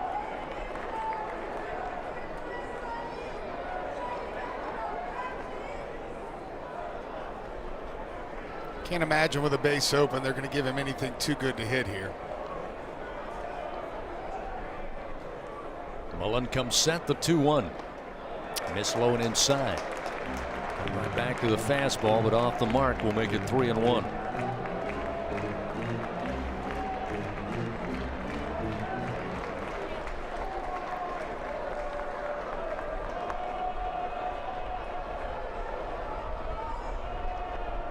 Mullins pitch to the plate, a ground ball, and it is fair inside the first base bag, and it gets by Braun. That'll score Pearson. York coming in, easily scores, and a 2-run double for Monster Milam. His 6th double of the season, RBI 14 and 15. It's now 7-0 LSU. Wow, I mean, that one just snuck inside the line. You see here on the replay, just inside the chalk over the bag. Maybe that's what gets the Monsters started offensively. So a 2-out strike from Stephen Milam. Down the line at first, just inside the bag. And now Jake Braun, who's 0 for 3 today, due for something, stands in with Stephen down at second base.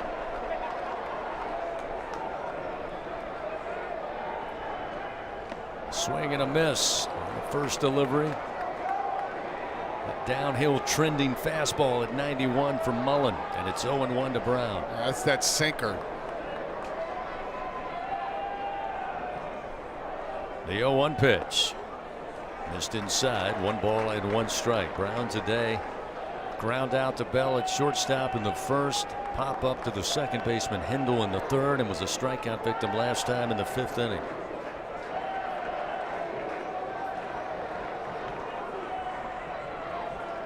Mullen looks back to second. Milam with his lead off the bag.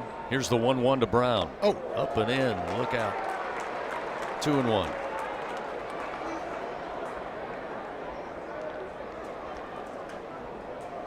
We've had some pretty days this season. I don't know if many are better than this one, though.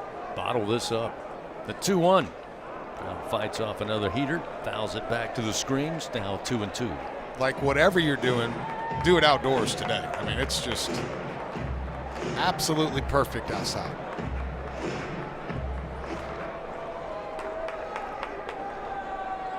Runner at second, 2 outs, and the 2-2 pitch to Jake Braun. Oh, look at you. Hard line drive. This time Hudson Brown rises on the ladder and snags it at first base, robbing what would have been an RBI single for Jake Braun. But the Tigers add to their lead 2 runs.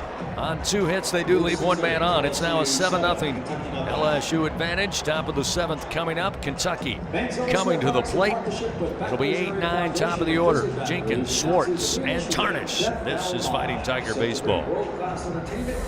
Albertsons is making shopping and saving easier than ever. Check out Albertsons for you on our mobile app or at albertsons.com, where you can shop online and save over $300 weekly with digital coupons. Earn reward points every time you shop in-store or online and redeem your points for free groceries. Download the Albertsons app or go to albertsons.com to start saving. Albertsons, fresh foods, local flavors. Ew, it's a roach! Fear not. Champ is here. Your weapon is Bengal Roach Spray.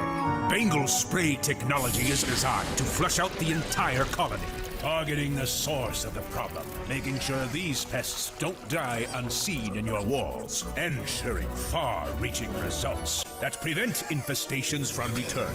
Now that you're all protected, my job here is done. Bengal, the official pest control of LSU athletics. In a region famous for its cuisine, Blue Plate Mayo has been a staple since 1927. From New Orleans to Lafayette, Houma to Baton Rouge, it's the mayo Louisiana reaches for when it's time to make something delicious. Whether it's dressing a po' boy or making that perfect dipping sauce for crawfish, it has to be Blue Plate. Blue Plate Mayo, the official mayo of LSU athletics. That's the good stuff. Back here we go. Of LSU Fighting Tiger Baseball from the LSU Sports Radio Network, powered by People's Health. Incredible defensive play to end the bottom of the 6th inning by Hudson Brown at first base on an absolute rocket off the bat of Jake Braun. Gets Kentucky back to the plate here. They trail now 7-0. Owen Jenkins, the catcher, leads it off. First pitch from Zach Cowan missed. For ball one, this one a swing and a foul, and it's 1 ball and 1 strike. Yeah, we were watching the replay on that leap in the air by Hudson Braun, the Kentucky first baseman. Mark Pope may pay attention to the hops on the Wildcat first baseman. Here's the 1-1. Swing, slow rolling foul up the third baseline, and now Cowan works ahead. 1 ball and 2 strikes. Cowan this year, again coming off being an integral part of last year's title team, looking to get back into last season's form, and this 1-2 is rocketed foul towards the seats down the line in right. But there's a couple of players that Jay Johnson, and he's mentioned it multiple times, that he has all the faith in the world in. One of them is Zach Cowan when he's on the bump. Yeah, he's earned that for sure. Ahead in the count, the 1-2. A little hitch in the giddy up on the delivery, but it results in a swing and a miss. Down on strikes goes Jenkins, and Cowan records his 3rd strikeout. In fact, my memory's not so good. Doug, you have to remind me. You're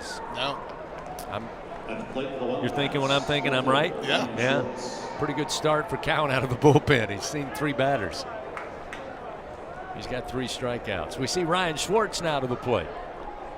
Schwartz today 1 for 2. A single came in the 3rd. First pitch from Cowan, a little off the plate outside, 1-0. Yeah, without question, the numbers certainly back up the faith that Coach Johnson has in Zach Cowan.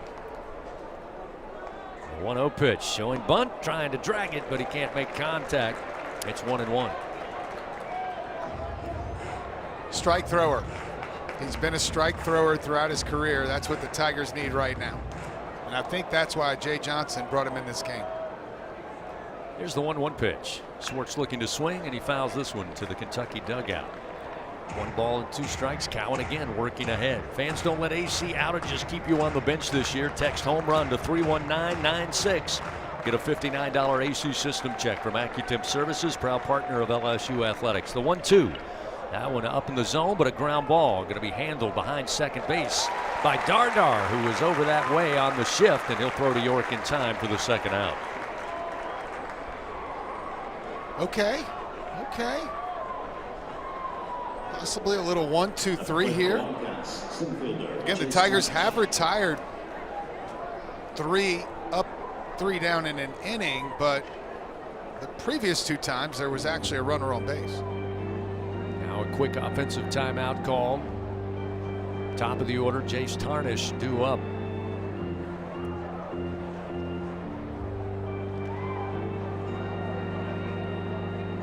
And for those watching at home, yes, it's Tarnish, not Tharnish. It looks like Tharnish, but it's not. Timeout going a little long. Now the home plate umpire going to try to speed it up. He does.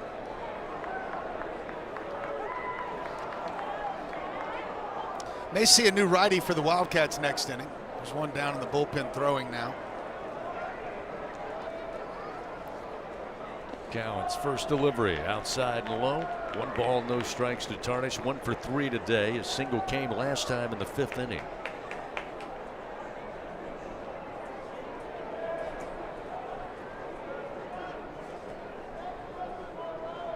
Cowan winds and the 1-0. Just a bit off the plate outside. 2-0.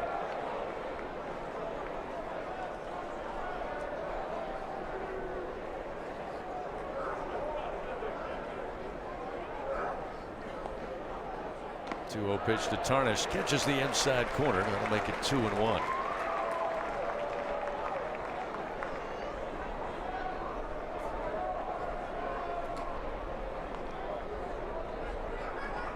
The 2-1 pitch. Bouncer up the line at 3rd, and Pearson can stay out of its way, and it will eventually bounce foul. Smart. Boy, for all the youngins watching. He could have caught it. He could have caught it in fair territory, but he knew who the base runner is, the leadoff man, and he knew that even if he caught it in a perfect throw, probably still wouldn't have had it, so just let it go foul. Now an even count. 2 balls, 2 strikes with 2 outs. Nobody on for the Wildcats here in the top of the 7th inning. Trailing 7-0 to the homestanding Tigers. There's the 2-2 from Cowan. And this one launched in the air to center field. Curiel takes a few steps in. It's right at him. He'll field it for out number 3. And Cowan looking fantastic on the mound. Kentucky goes down in order in the top of the 7th inning. No hits, of course no runs, and nobody touches base. We now stretch it out at the box. Bottom of the 7th coming up. Meat of the order due up for the Tigers, presented by 44 Farms. 3, 4, and 5. Cerna, Curiel, and Dardar. When we return, this is Fighting Tiger Baseball. Hey Tiger fans 12 and younger, don't miss your chance to be a part of Mike's Kids Club. Presented by Shell, the exclusive kids club of LSU Athletics. Join Mike's Kids Club for only $25. Get the official Mike's Kids Club t-shirt, free admission to select LSU athletic events, and much, much more. To learn about upcoming events and to join, please visit LSUMKC.com. The Mike's Kids Club, presented by Shell. Squeeze every ounce of life out of every day. Memorize every sunset, every face you love, and climb every obstacle until you can't go higher. With Louisiana Blue, you're free to soar because you've got the compassion of the cross, the security of the shield, and the comfort of blue behind you. Live Louisiana. We've got you. Louisiana Blue. Louisiana True.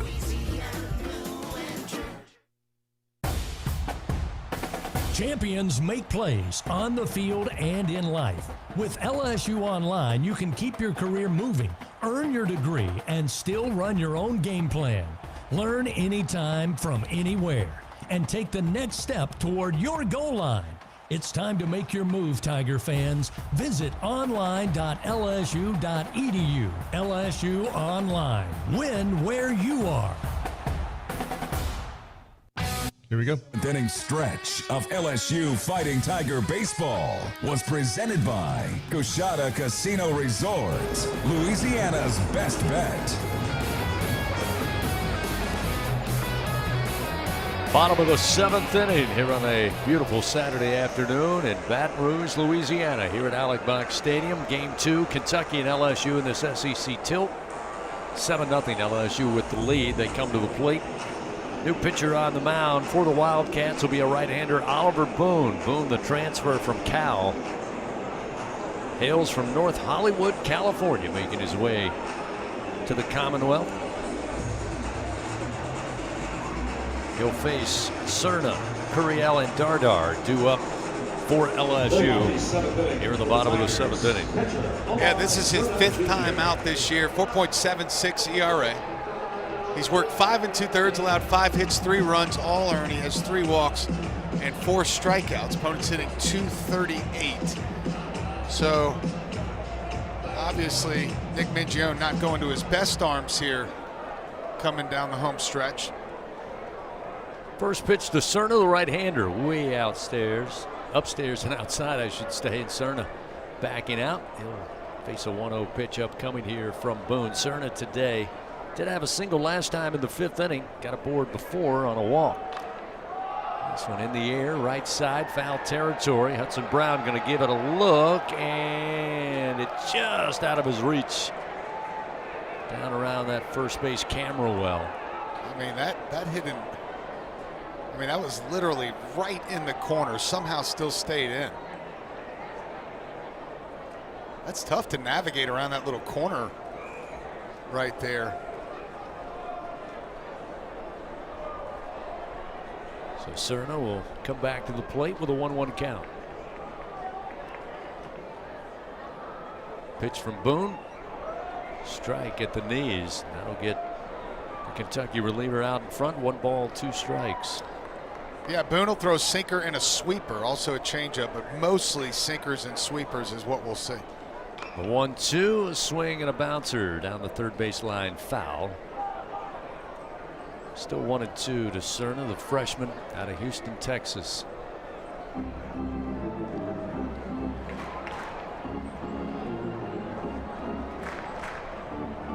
Boone, not a little guy, is he? 6'4", 210. The 1-2 to Cerna. Missed away. Now 2 balls and 2 strikes.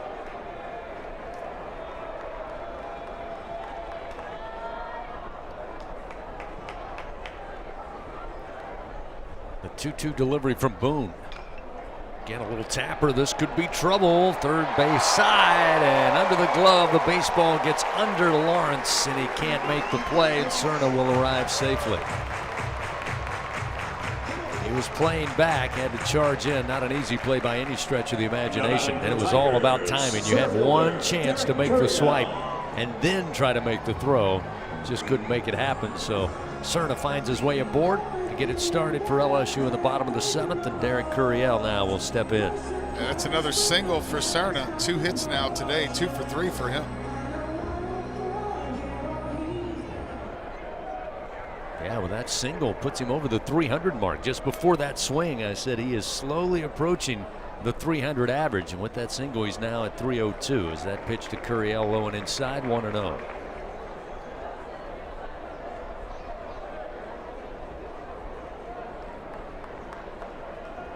Tigers today 7 runs on 8 Bingo Pest product base hits. They do have 1 error.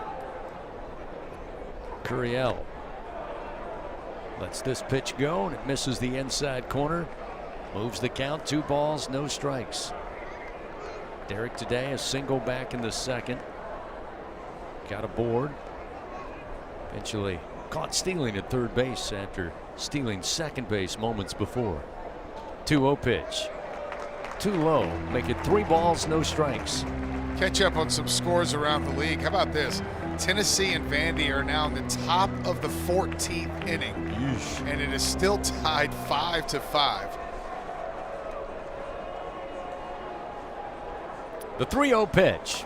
Curiel, the take is on. It's at the belt for a strike from Boone. That'll make it 3-1. Florida 2-0 now on the weekend. They beat Arkansas 7-4. On the road in Fayetteville, and Georgia with the win over South Carolina 3-1 today. 3-1 pitch. Bouncer foul, first base side. That'll now fill the count to Derek Curiel. We mentioned Boone last year. He redshirted at Kentucky. In 2024, he was part of the Cal Bears staff. He made 12 appearances, had 1 start that season.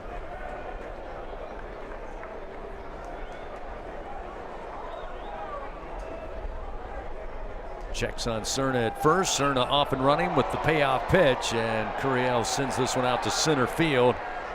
Cerna going to be in trouble. Doubled up. They'll throw back to first from center. Tarnish gets the throw to Braun, and Tigers go from 1 man on, nobody out, to nobody on and 2 outs. Let's see, was Cerna off with the pitch? Yep. Didn't get it from that angle. That's the thing. Cerna was moving. A little hit and run there. That's just a tough break. So with 2 down, we'll see Seth Dardar. Dardar today 0 for 1. Has been aboard twice and has scored twice. The 2nd and 4th by way of walk. First pitch from Boone called strike, and it's 0-1. Mississippi State leads Ole Miss and Oxford 6-1 in the bottom of the 9th inning.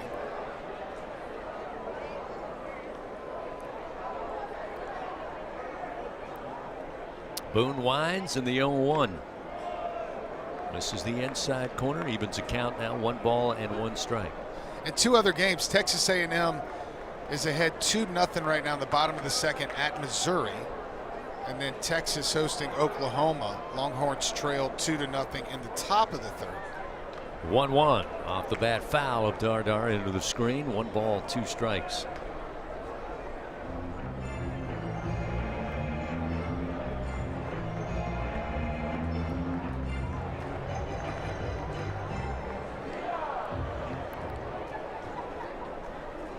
Again, Kentucky opening the left side of the infield. They've got Tyler Bell shaded towards second base. Hindle, the second baseman, just right of the bag. Third baseman Lawrence, the rover, in shallow right field. The pitch just missing from Boone. Leaving it up now to Dardar, 2-2.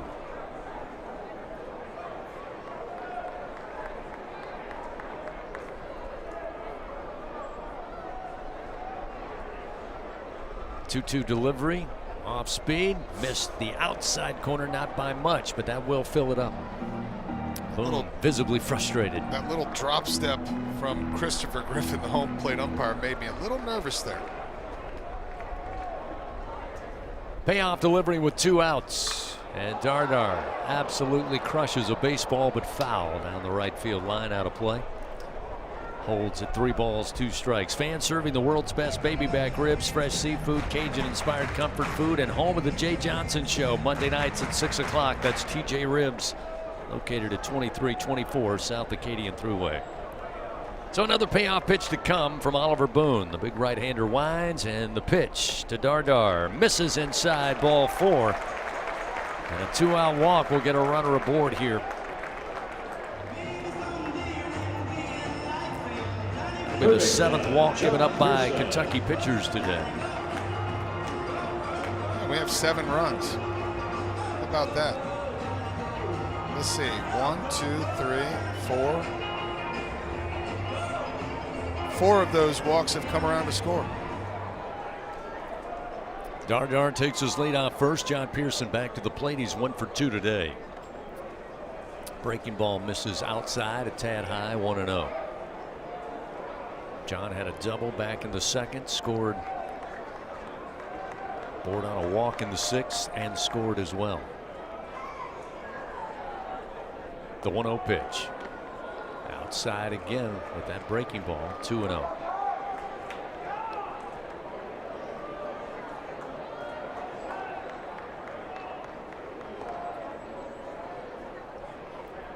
Seth Dardar down at first, aboard on a 2-out walk. Boone just now on the rubber with 2 on the pitch clock. 1 on the pitch clock. He lets it fly high and inside for ball 3. A snap throw down to first. Dardar back. I tell you, Dardar almost fell off the base right there.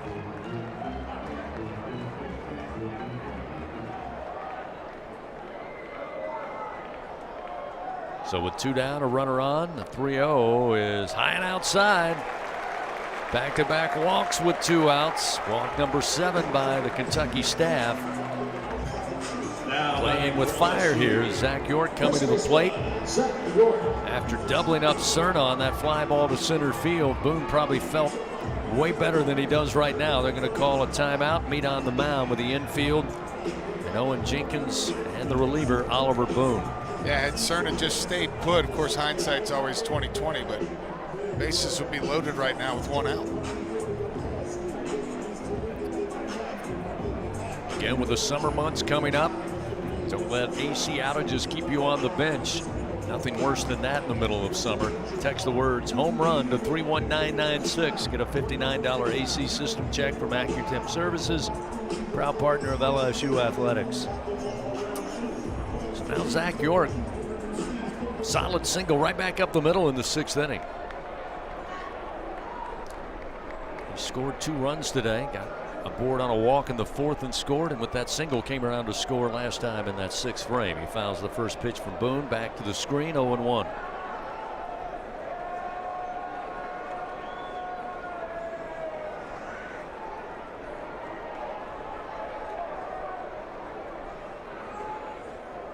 Boone's 0-1 pitch.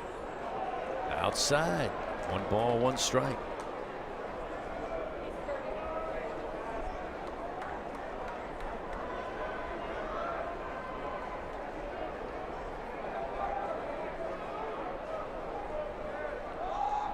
The 1-1 to the plate. Off speed. That one floats in for a strike. 1 ball and 2 strikes now to York. Kind of backed him up on the bender from Boone. I think the Wildcats now have Ira Austin up down in the bullpen. Transfer out of UNO. The 1-2 lifted in the air down the line right field, but this one will sail foul. Count holds, 1 ball, 2 strikes. That would have been one of the lazier home runs I've ever seen. It seemed like it took about 12 seconds to get out of here. It was in no hurry. Went 80 a long miles way. an hour, and it still went 306.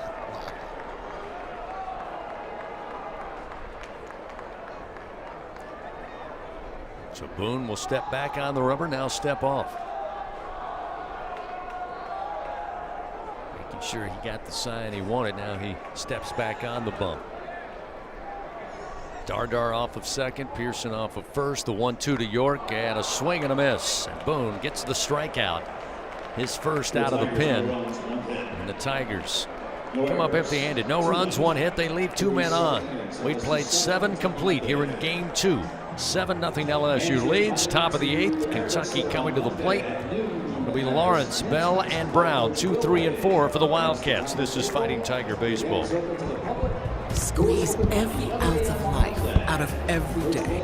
Memorize every sunset, every face you love, and climb every obstacle until you can't go higher. With Louisiana Blue, you're free to soar because you've got the compassion of the cross, the security of the shield, and the comfort of blue behind you. Live Louisiana. We've got you. Louisiana Blue, Louisiana Truth. Games are on, the food's delicious, and here you are always part of the team. Welcome to Walk-On Sports Bistro, where every day is game day. Whether it's a post-win celebration, drinks after work, or taking the fam for some made-from-scratch favorites, Walk-Ons is your go-to for good times. Craft beer and cocktails, and bold flavors for fans of all ages. From melty mozzarella lobs to Hall of Fame level burgers. Stop by today or order online or in the app. Walk-On Sports Bistro. Game on. Hi, this is Chef Kevin Belton for People's Health. If you have diabetes, heart failure, or cardiovascular disorder, and you have Medicare, ask about a People's Health Chronic Condition Special Needs Plan. It's a Medicare plan designed to help with the unique needs that go along with these chronic conditions. Call People's Health today. Your benefits can start as early as next night. Plans are insured through United Healthcare Insurance Company or one of its affiliated companies. A Medicare Advantage organization with a Medicare contract. Enrollment in the plan depends on the plan's company. Here we go. Back to the action of LSU Fighting Tiger Baseball from the LSU Sports Radio Network, powered by People's Health. 7-0. LSU leading here. Latter innings of game 2, top of the 8th. Kentucky coming to the plate today. The Cats, no runs on 6 hits last night. 7 runs on 7 hits, and a great performance by Jackson Jelkin, the starting pitcher, was enough to win 7-4. LSU's pitching staff set the tone early. William Schmidt with a solid outing. Had to deal with traffic early innings, was able to keep them off the board. So far, the bullpen likewise, as Zach Cowan back out there. So far, an inning and 2/3. He'll face Luke Lawrence, who today is 2 for 3. First pitch, a strike from Cowan, makes it 0-1. And you are so right. He is nothing but attacking the strike zone since entering the game. The 0-1. That one outside, 1 ball and 1 strike. And if things fall into play here, you get a couple outs, you'll be able to have the bottom of the order due up in the bottom of the 9th rather than the top. That's usually ideal. The 1-1. Bouncer right of the mound, charging in with the glove. Dardar throws in time to York. Gets the out on the speedy Lawrence, 1 away here in the top of the 8th inning. Dardar doing his best Stephen Milam impersonation there. That was a great play.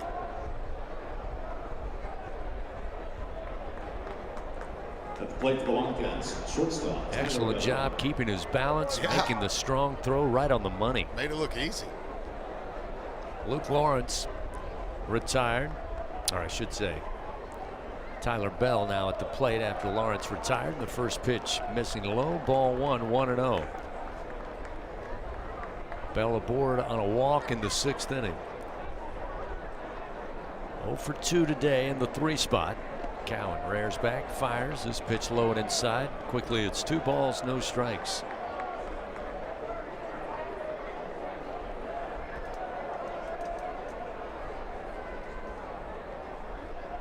The 2-0. Way out in front, swinging his Bell as Cowan dialed it back. 2-1 now, the count.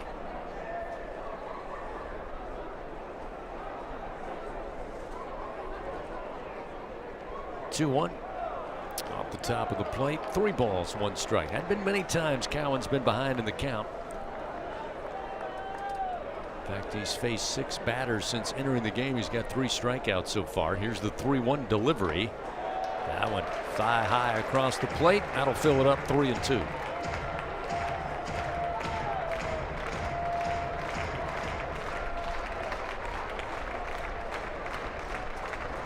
Payoff delivery. Foul down the third base line. Bell stays alive.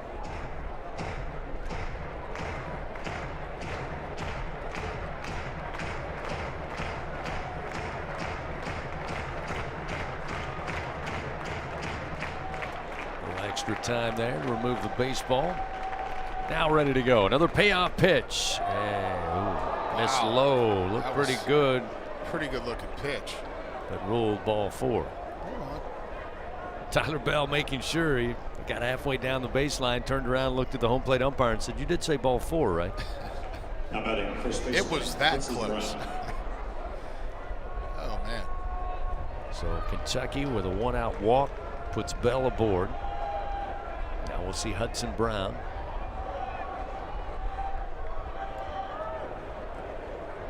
Brown 0 for 3 in the cleanup spot today.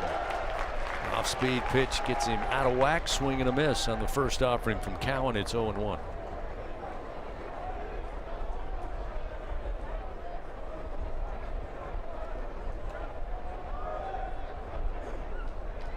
Cerna sets up outside to the left-handed hitter. Cowan's 0-1 pitch is there, but missing the plate. 1 ball, 1 strike.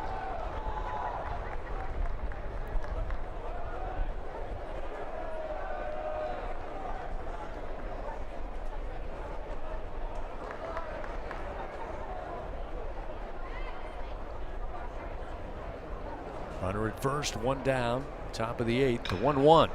Going to be a base hit to center field off the bat of Brown. Bobbled momentarily by Curiel. Again, they had the runners with a huge lead, and that's going to allow Bell to get his way from first all the way to third. So once again, Kentucky with runners on the corners here with less than 2 outs. I'm trying to think, but I think that's the hardest hit ball of the game so far for Kentucky. Might be the hardest hit ball of the game, period. 107 off the bat. So now we'll see Ethan Hindle, the second baseman. With Bell at third, Brown at first. Cowan again starts him off speed. A huge swing and a miss, 0-1. Yeah, he's had the changeup dialed in today. But that's pretty much every day for Cowan. Here's the 0-1 delivery. Breaking ball just missed the outside corner. 1 ball, 1 strike now to Hindle.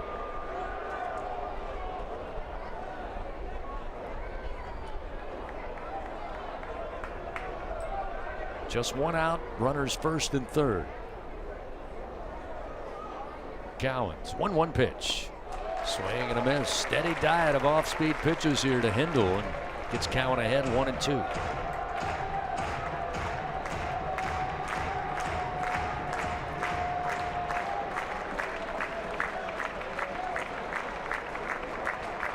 Runners on the corners, 1 out. The 1-2 pitch. Missed outside, 2-2. Kentucky today, offensively, 4 for 17 with runners on, 1 for 9 with runners in scoring position. Yeah. But threatening here, down 7-0. Cowan's 2-2 pitch. Swing and a miss. Trying to chase the off-speed pitch, dropping down, and down on strikes goes Hindle, the second out of the inning. Zach Cowan records his 4th punch out of the bullpen. So now with 2 outs. Yeah, 7th punch out for the Tigers. We'll have a pinch hitter here, it looks like. And they'll go to Tyler Cerny, a right-hander.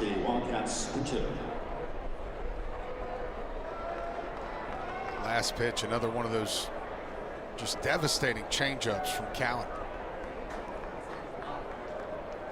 Cerny, a .238 hitter. This is his 43rd plate appearance of the year.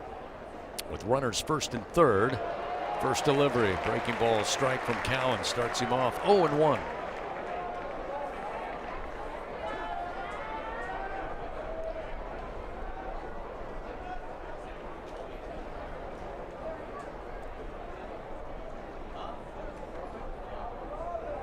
Cowan taking his time. Here's the 0-1.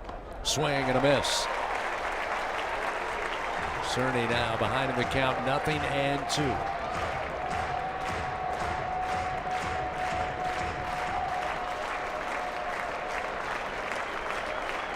Top of the 8th inning, 7-0 LSU leads. 2 outs, runners first and third. The 0-2 delivery. Swing and a miss. Cerna will pick it up, throw down to first. He does so. And the execution by the Tiger pitching staff with traffic aboard today continues to be more than solid. Cowan gets a nice hand from his teammates as he leads the Tigers to the dugout. We go to the bottom of the 8th inning. LSU up 7-0. 8-9, top of the order, coming to the plate for the Tigers. Braun, Stanfield, and Milam. This is Fighting Tiger Baseball. In Baton Rouge, locals don't just love their home. They love sharing it. Discover a city where culture is abundant. Hospitality comes naturally, and the best spots are never kept secret. With the vibrancy of a big city and the ease of a weekend getaway, Baton Rouge invites you to slow down, savor, or soak it all in. Find your pace at visitbatonrouge.com.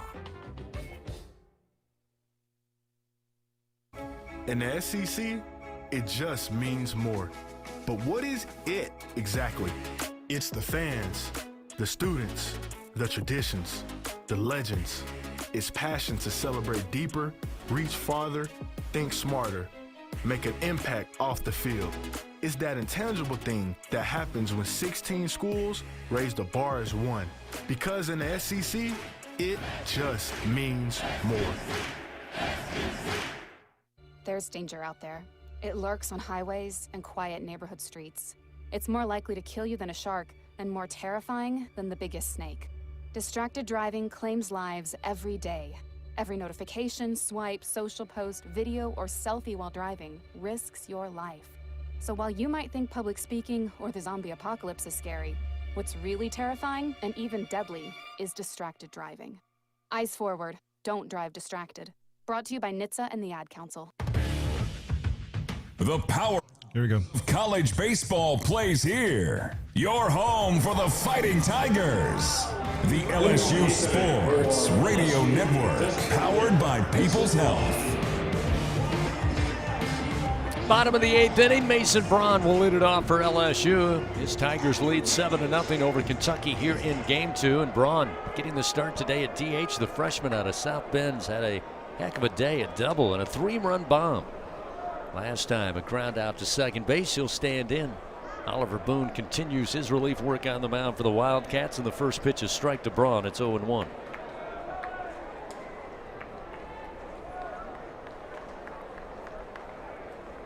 Boone square to the plate, starts the wind. Here's the 0-1. Outside missing, ball 1. They still have Austin down in the bullpen warming up.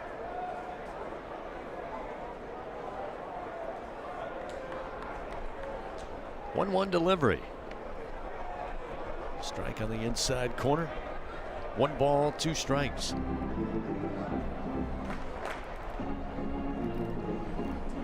The Tigers so far, William Schmidt with the start, went 5 1/3. Cowan's taken over and has been spectacular as Braun puts a charge into this one, but foul down the right field line into the seats. Count 1 ball and 2 strikes. So again, makes it a little harder now to try to decipher who the option may be that Jay Johnson, Nate Yeske, and the staff decide on to get the game started tomorrow. The 1-2 short of the plate will even the count now to Braun. 2 balls and 2 strikes, meaning there are probably several candidates when you look at the options, at least where we sit here right now in the bottom of the 8th inning. Here's the 2-2. Ooh, nicely done by Boone. Inside corner, called strike. Braun down on strikes. One gone here to start the bottom of the 8th inning. Yeah, I've been thinking about it. I've got 4 names circled as potential suspects, just by a kind of process of elimination. I've got Sheeran, Garcia, Williams, and Grant Fontenot as potential options that make sense based on who's pitched and who's injured and all those things. Chris Stanfield squares the bunt. The first pitch missing outside. 1 ball and no strikes. Chris today looking for his first time reaching base. He's 0 for 3. A couple of one ground out, a pop out, and a strikeout. 1-0. Misses maybe in. 2 balls, no strikes.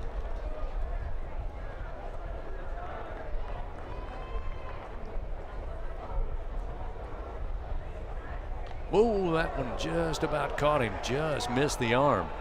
Spins him away from the plate. Now 3-0 the count.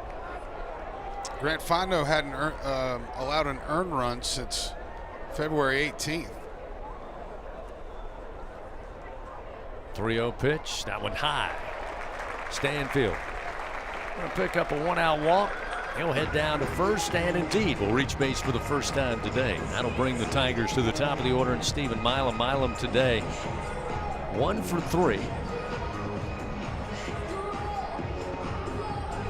Had a double to drive in 2 runs in that 6th inning. A big double to say the least. His 6th of the year.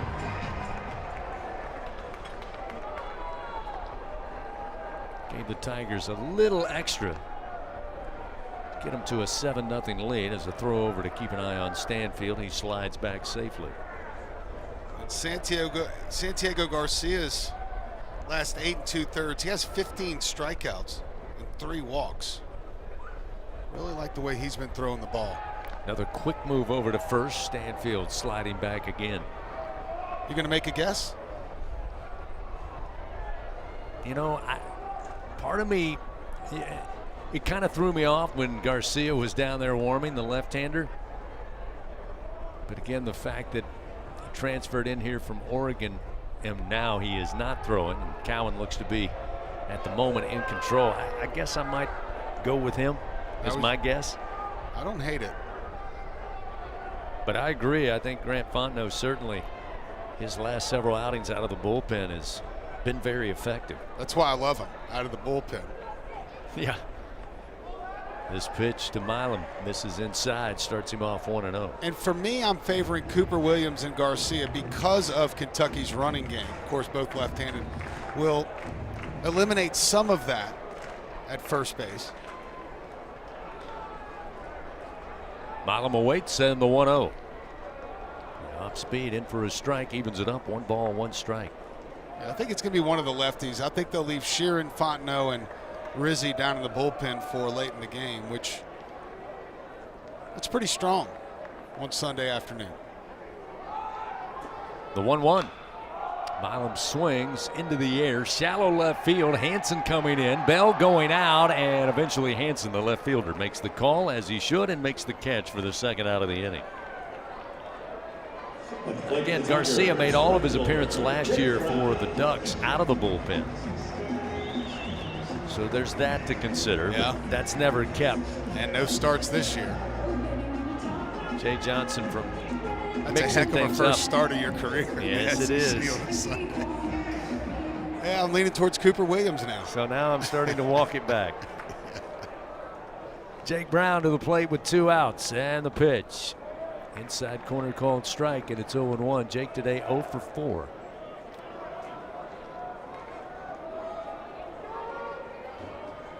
Batting .286 coming into today against SEC pitching. So 2nd and 3rd weekends as he will drop this one into shallow left field, and playing it off the hop will be Hansen. He had no choice, and Braun with his first Bingo Pest product base hit of the day gets a 2-out single and keeps the inning going with runners 1st and 2nd. Believe it or not, that's Jake Brown's first hit here this weekend. 0 for 3 last night, coming into that at bat 0 for 4 in this game.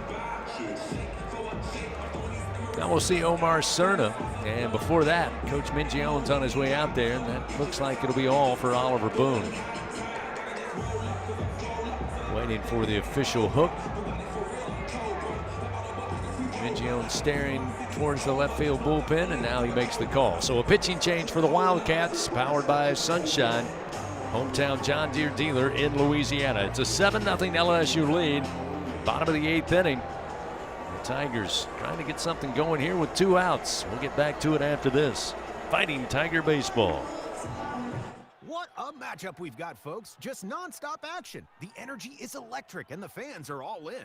An intense game like this calls for a Coca-Cola. Ah, crisp and refreshing. That's a game changer. Yeah, that taste scores every time. And just like that, they're back at it. Passionate fans and an ice-cold Coca-Cola. Now that's a winning combo. No matter the team, no matter the sport, everyone knows fan work is thirsty work. Enjoy a Coca-Cola. It's not easy to be a champion. Built from every swing, pitch, and game. All season long. In the grind, the focus, and in the recovery. FMOL Health, Our Lady of the Lake experts provide best-in-class care for defending national champions LSU baseball. On the field, I trust my team. For my healthcare, I trust the lake. From championship athletes to everyday champions, trusted care starts here. Visit OLOLRMC.com/LSU. Get ready, Tiger fans! Venture Global is proud to partner with LSU Athletics, powering Louisiana and the world with clean, low-cost, reliable energy and fueling the future of our great state. As we cheer on the Tigers this season, we're also driving innovation, creating jobs, and supporting our local communities. Together, we're building a brighter, more sustainable tomorrow. Venture Global, proud partner of LSU Athletics, powering champions on and off the field. Go Tigers! Here we go. Live action of LSU Fighting Tiger baseball continues from the LSU Sports Radio Network, powered by People's Health. Wildcats making another pitching change here. LSU with 2 outs, little something cooking, and they'll call upon Ira Austin the 4th.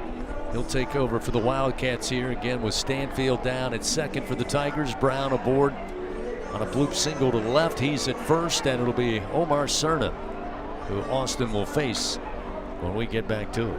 8th appearance for the transfer out of UNO, native New Orleanian. 5 1/3 innings of work for the right-hander. 4 hits, 5 runs, all earned, 3 walks, and 9 strikeouts. And Ira Austin III, former teammate. But he was a center fielder, not a pitcher.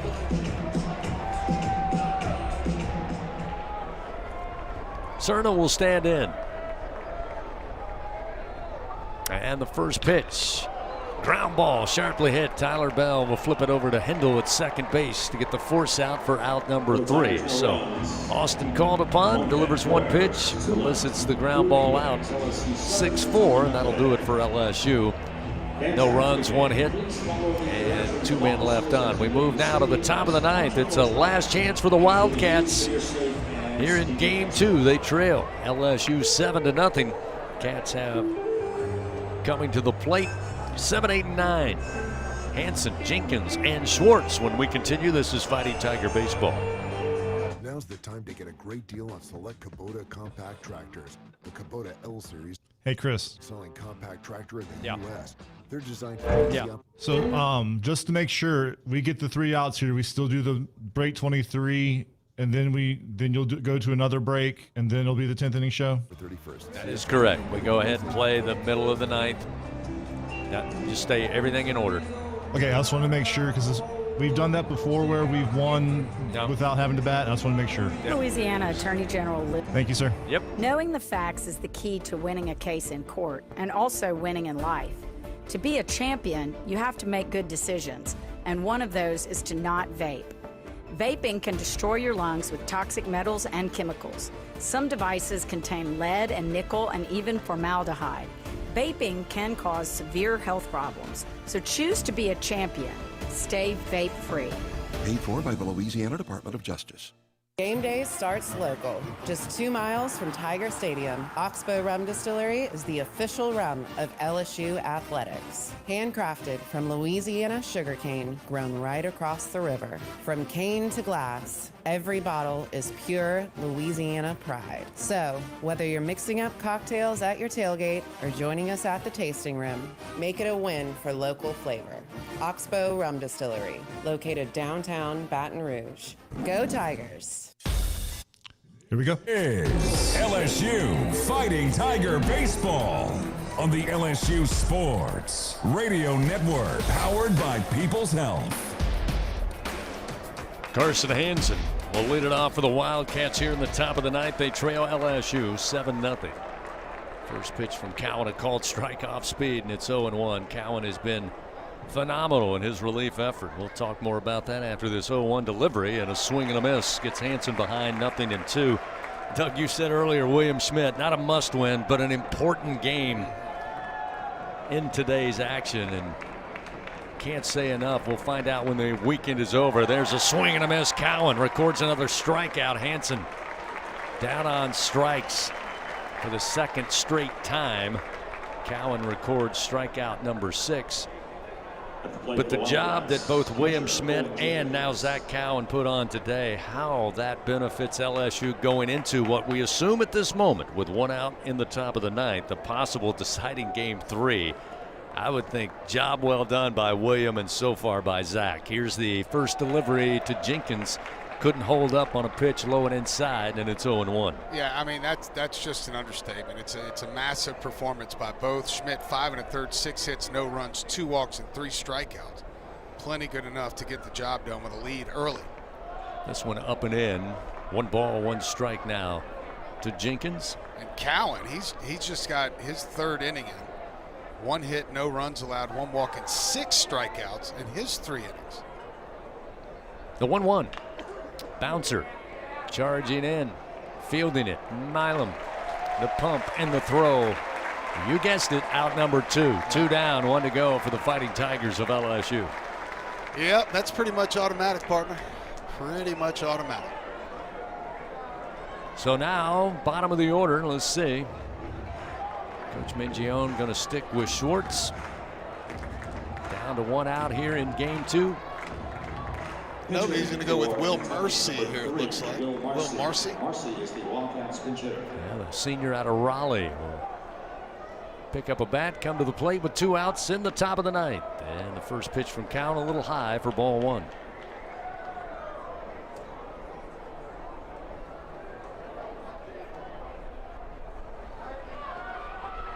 Cowan delivers.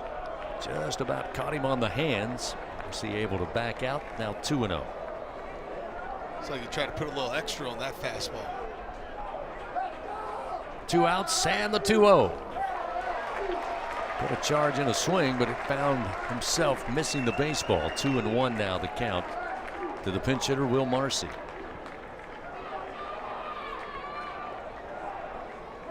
Cowan's 2-1 delivery. Swing and a miss again. That'll even it up 2-2. I was about to say Cowan has not fell behind a lot of hitters in this appearance, and when he has on those few occasions, he works it back even quickly. Yep. Top of the ninth, 2-2 pitch. And a foul will keep Marcy alive at the plate. Just got a piece.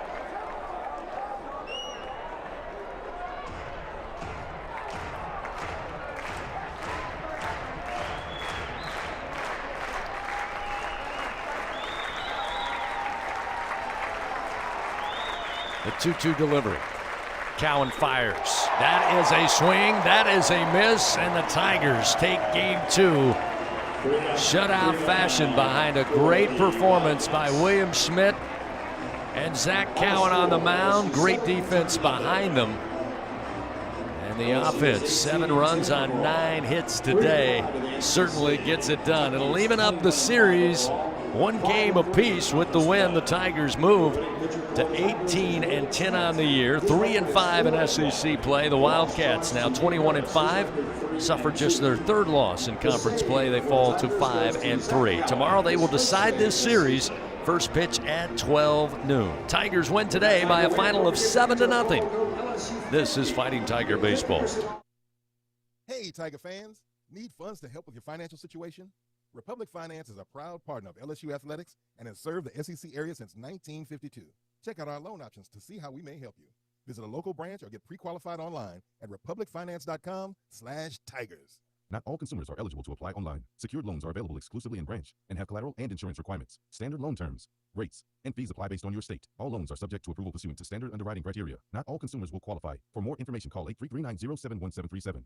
If you live in Louisiana, you know what the mini plants up and down the river mean for our state's economy. And for over 40 years, Action Industries has been committed to providing quality construction, maintenance, operational, and consulting services through the refinery and petrochemical industries. When it comes to safety and quality, Action Industries beats the industry standard. Call today or visit actionindinc.com. That's actionindinc.com. Zach Bryan with Heaven on Tour.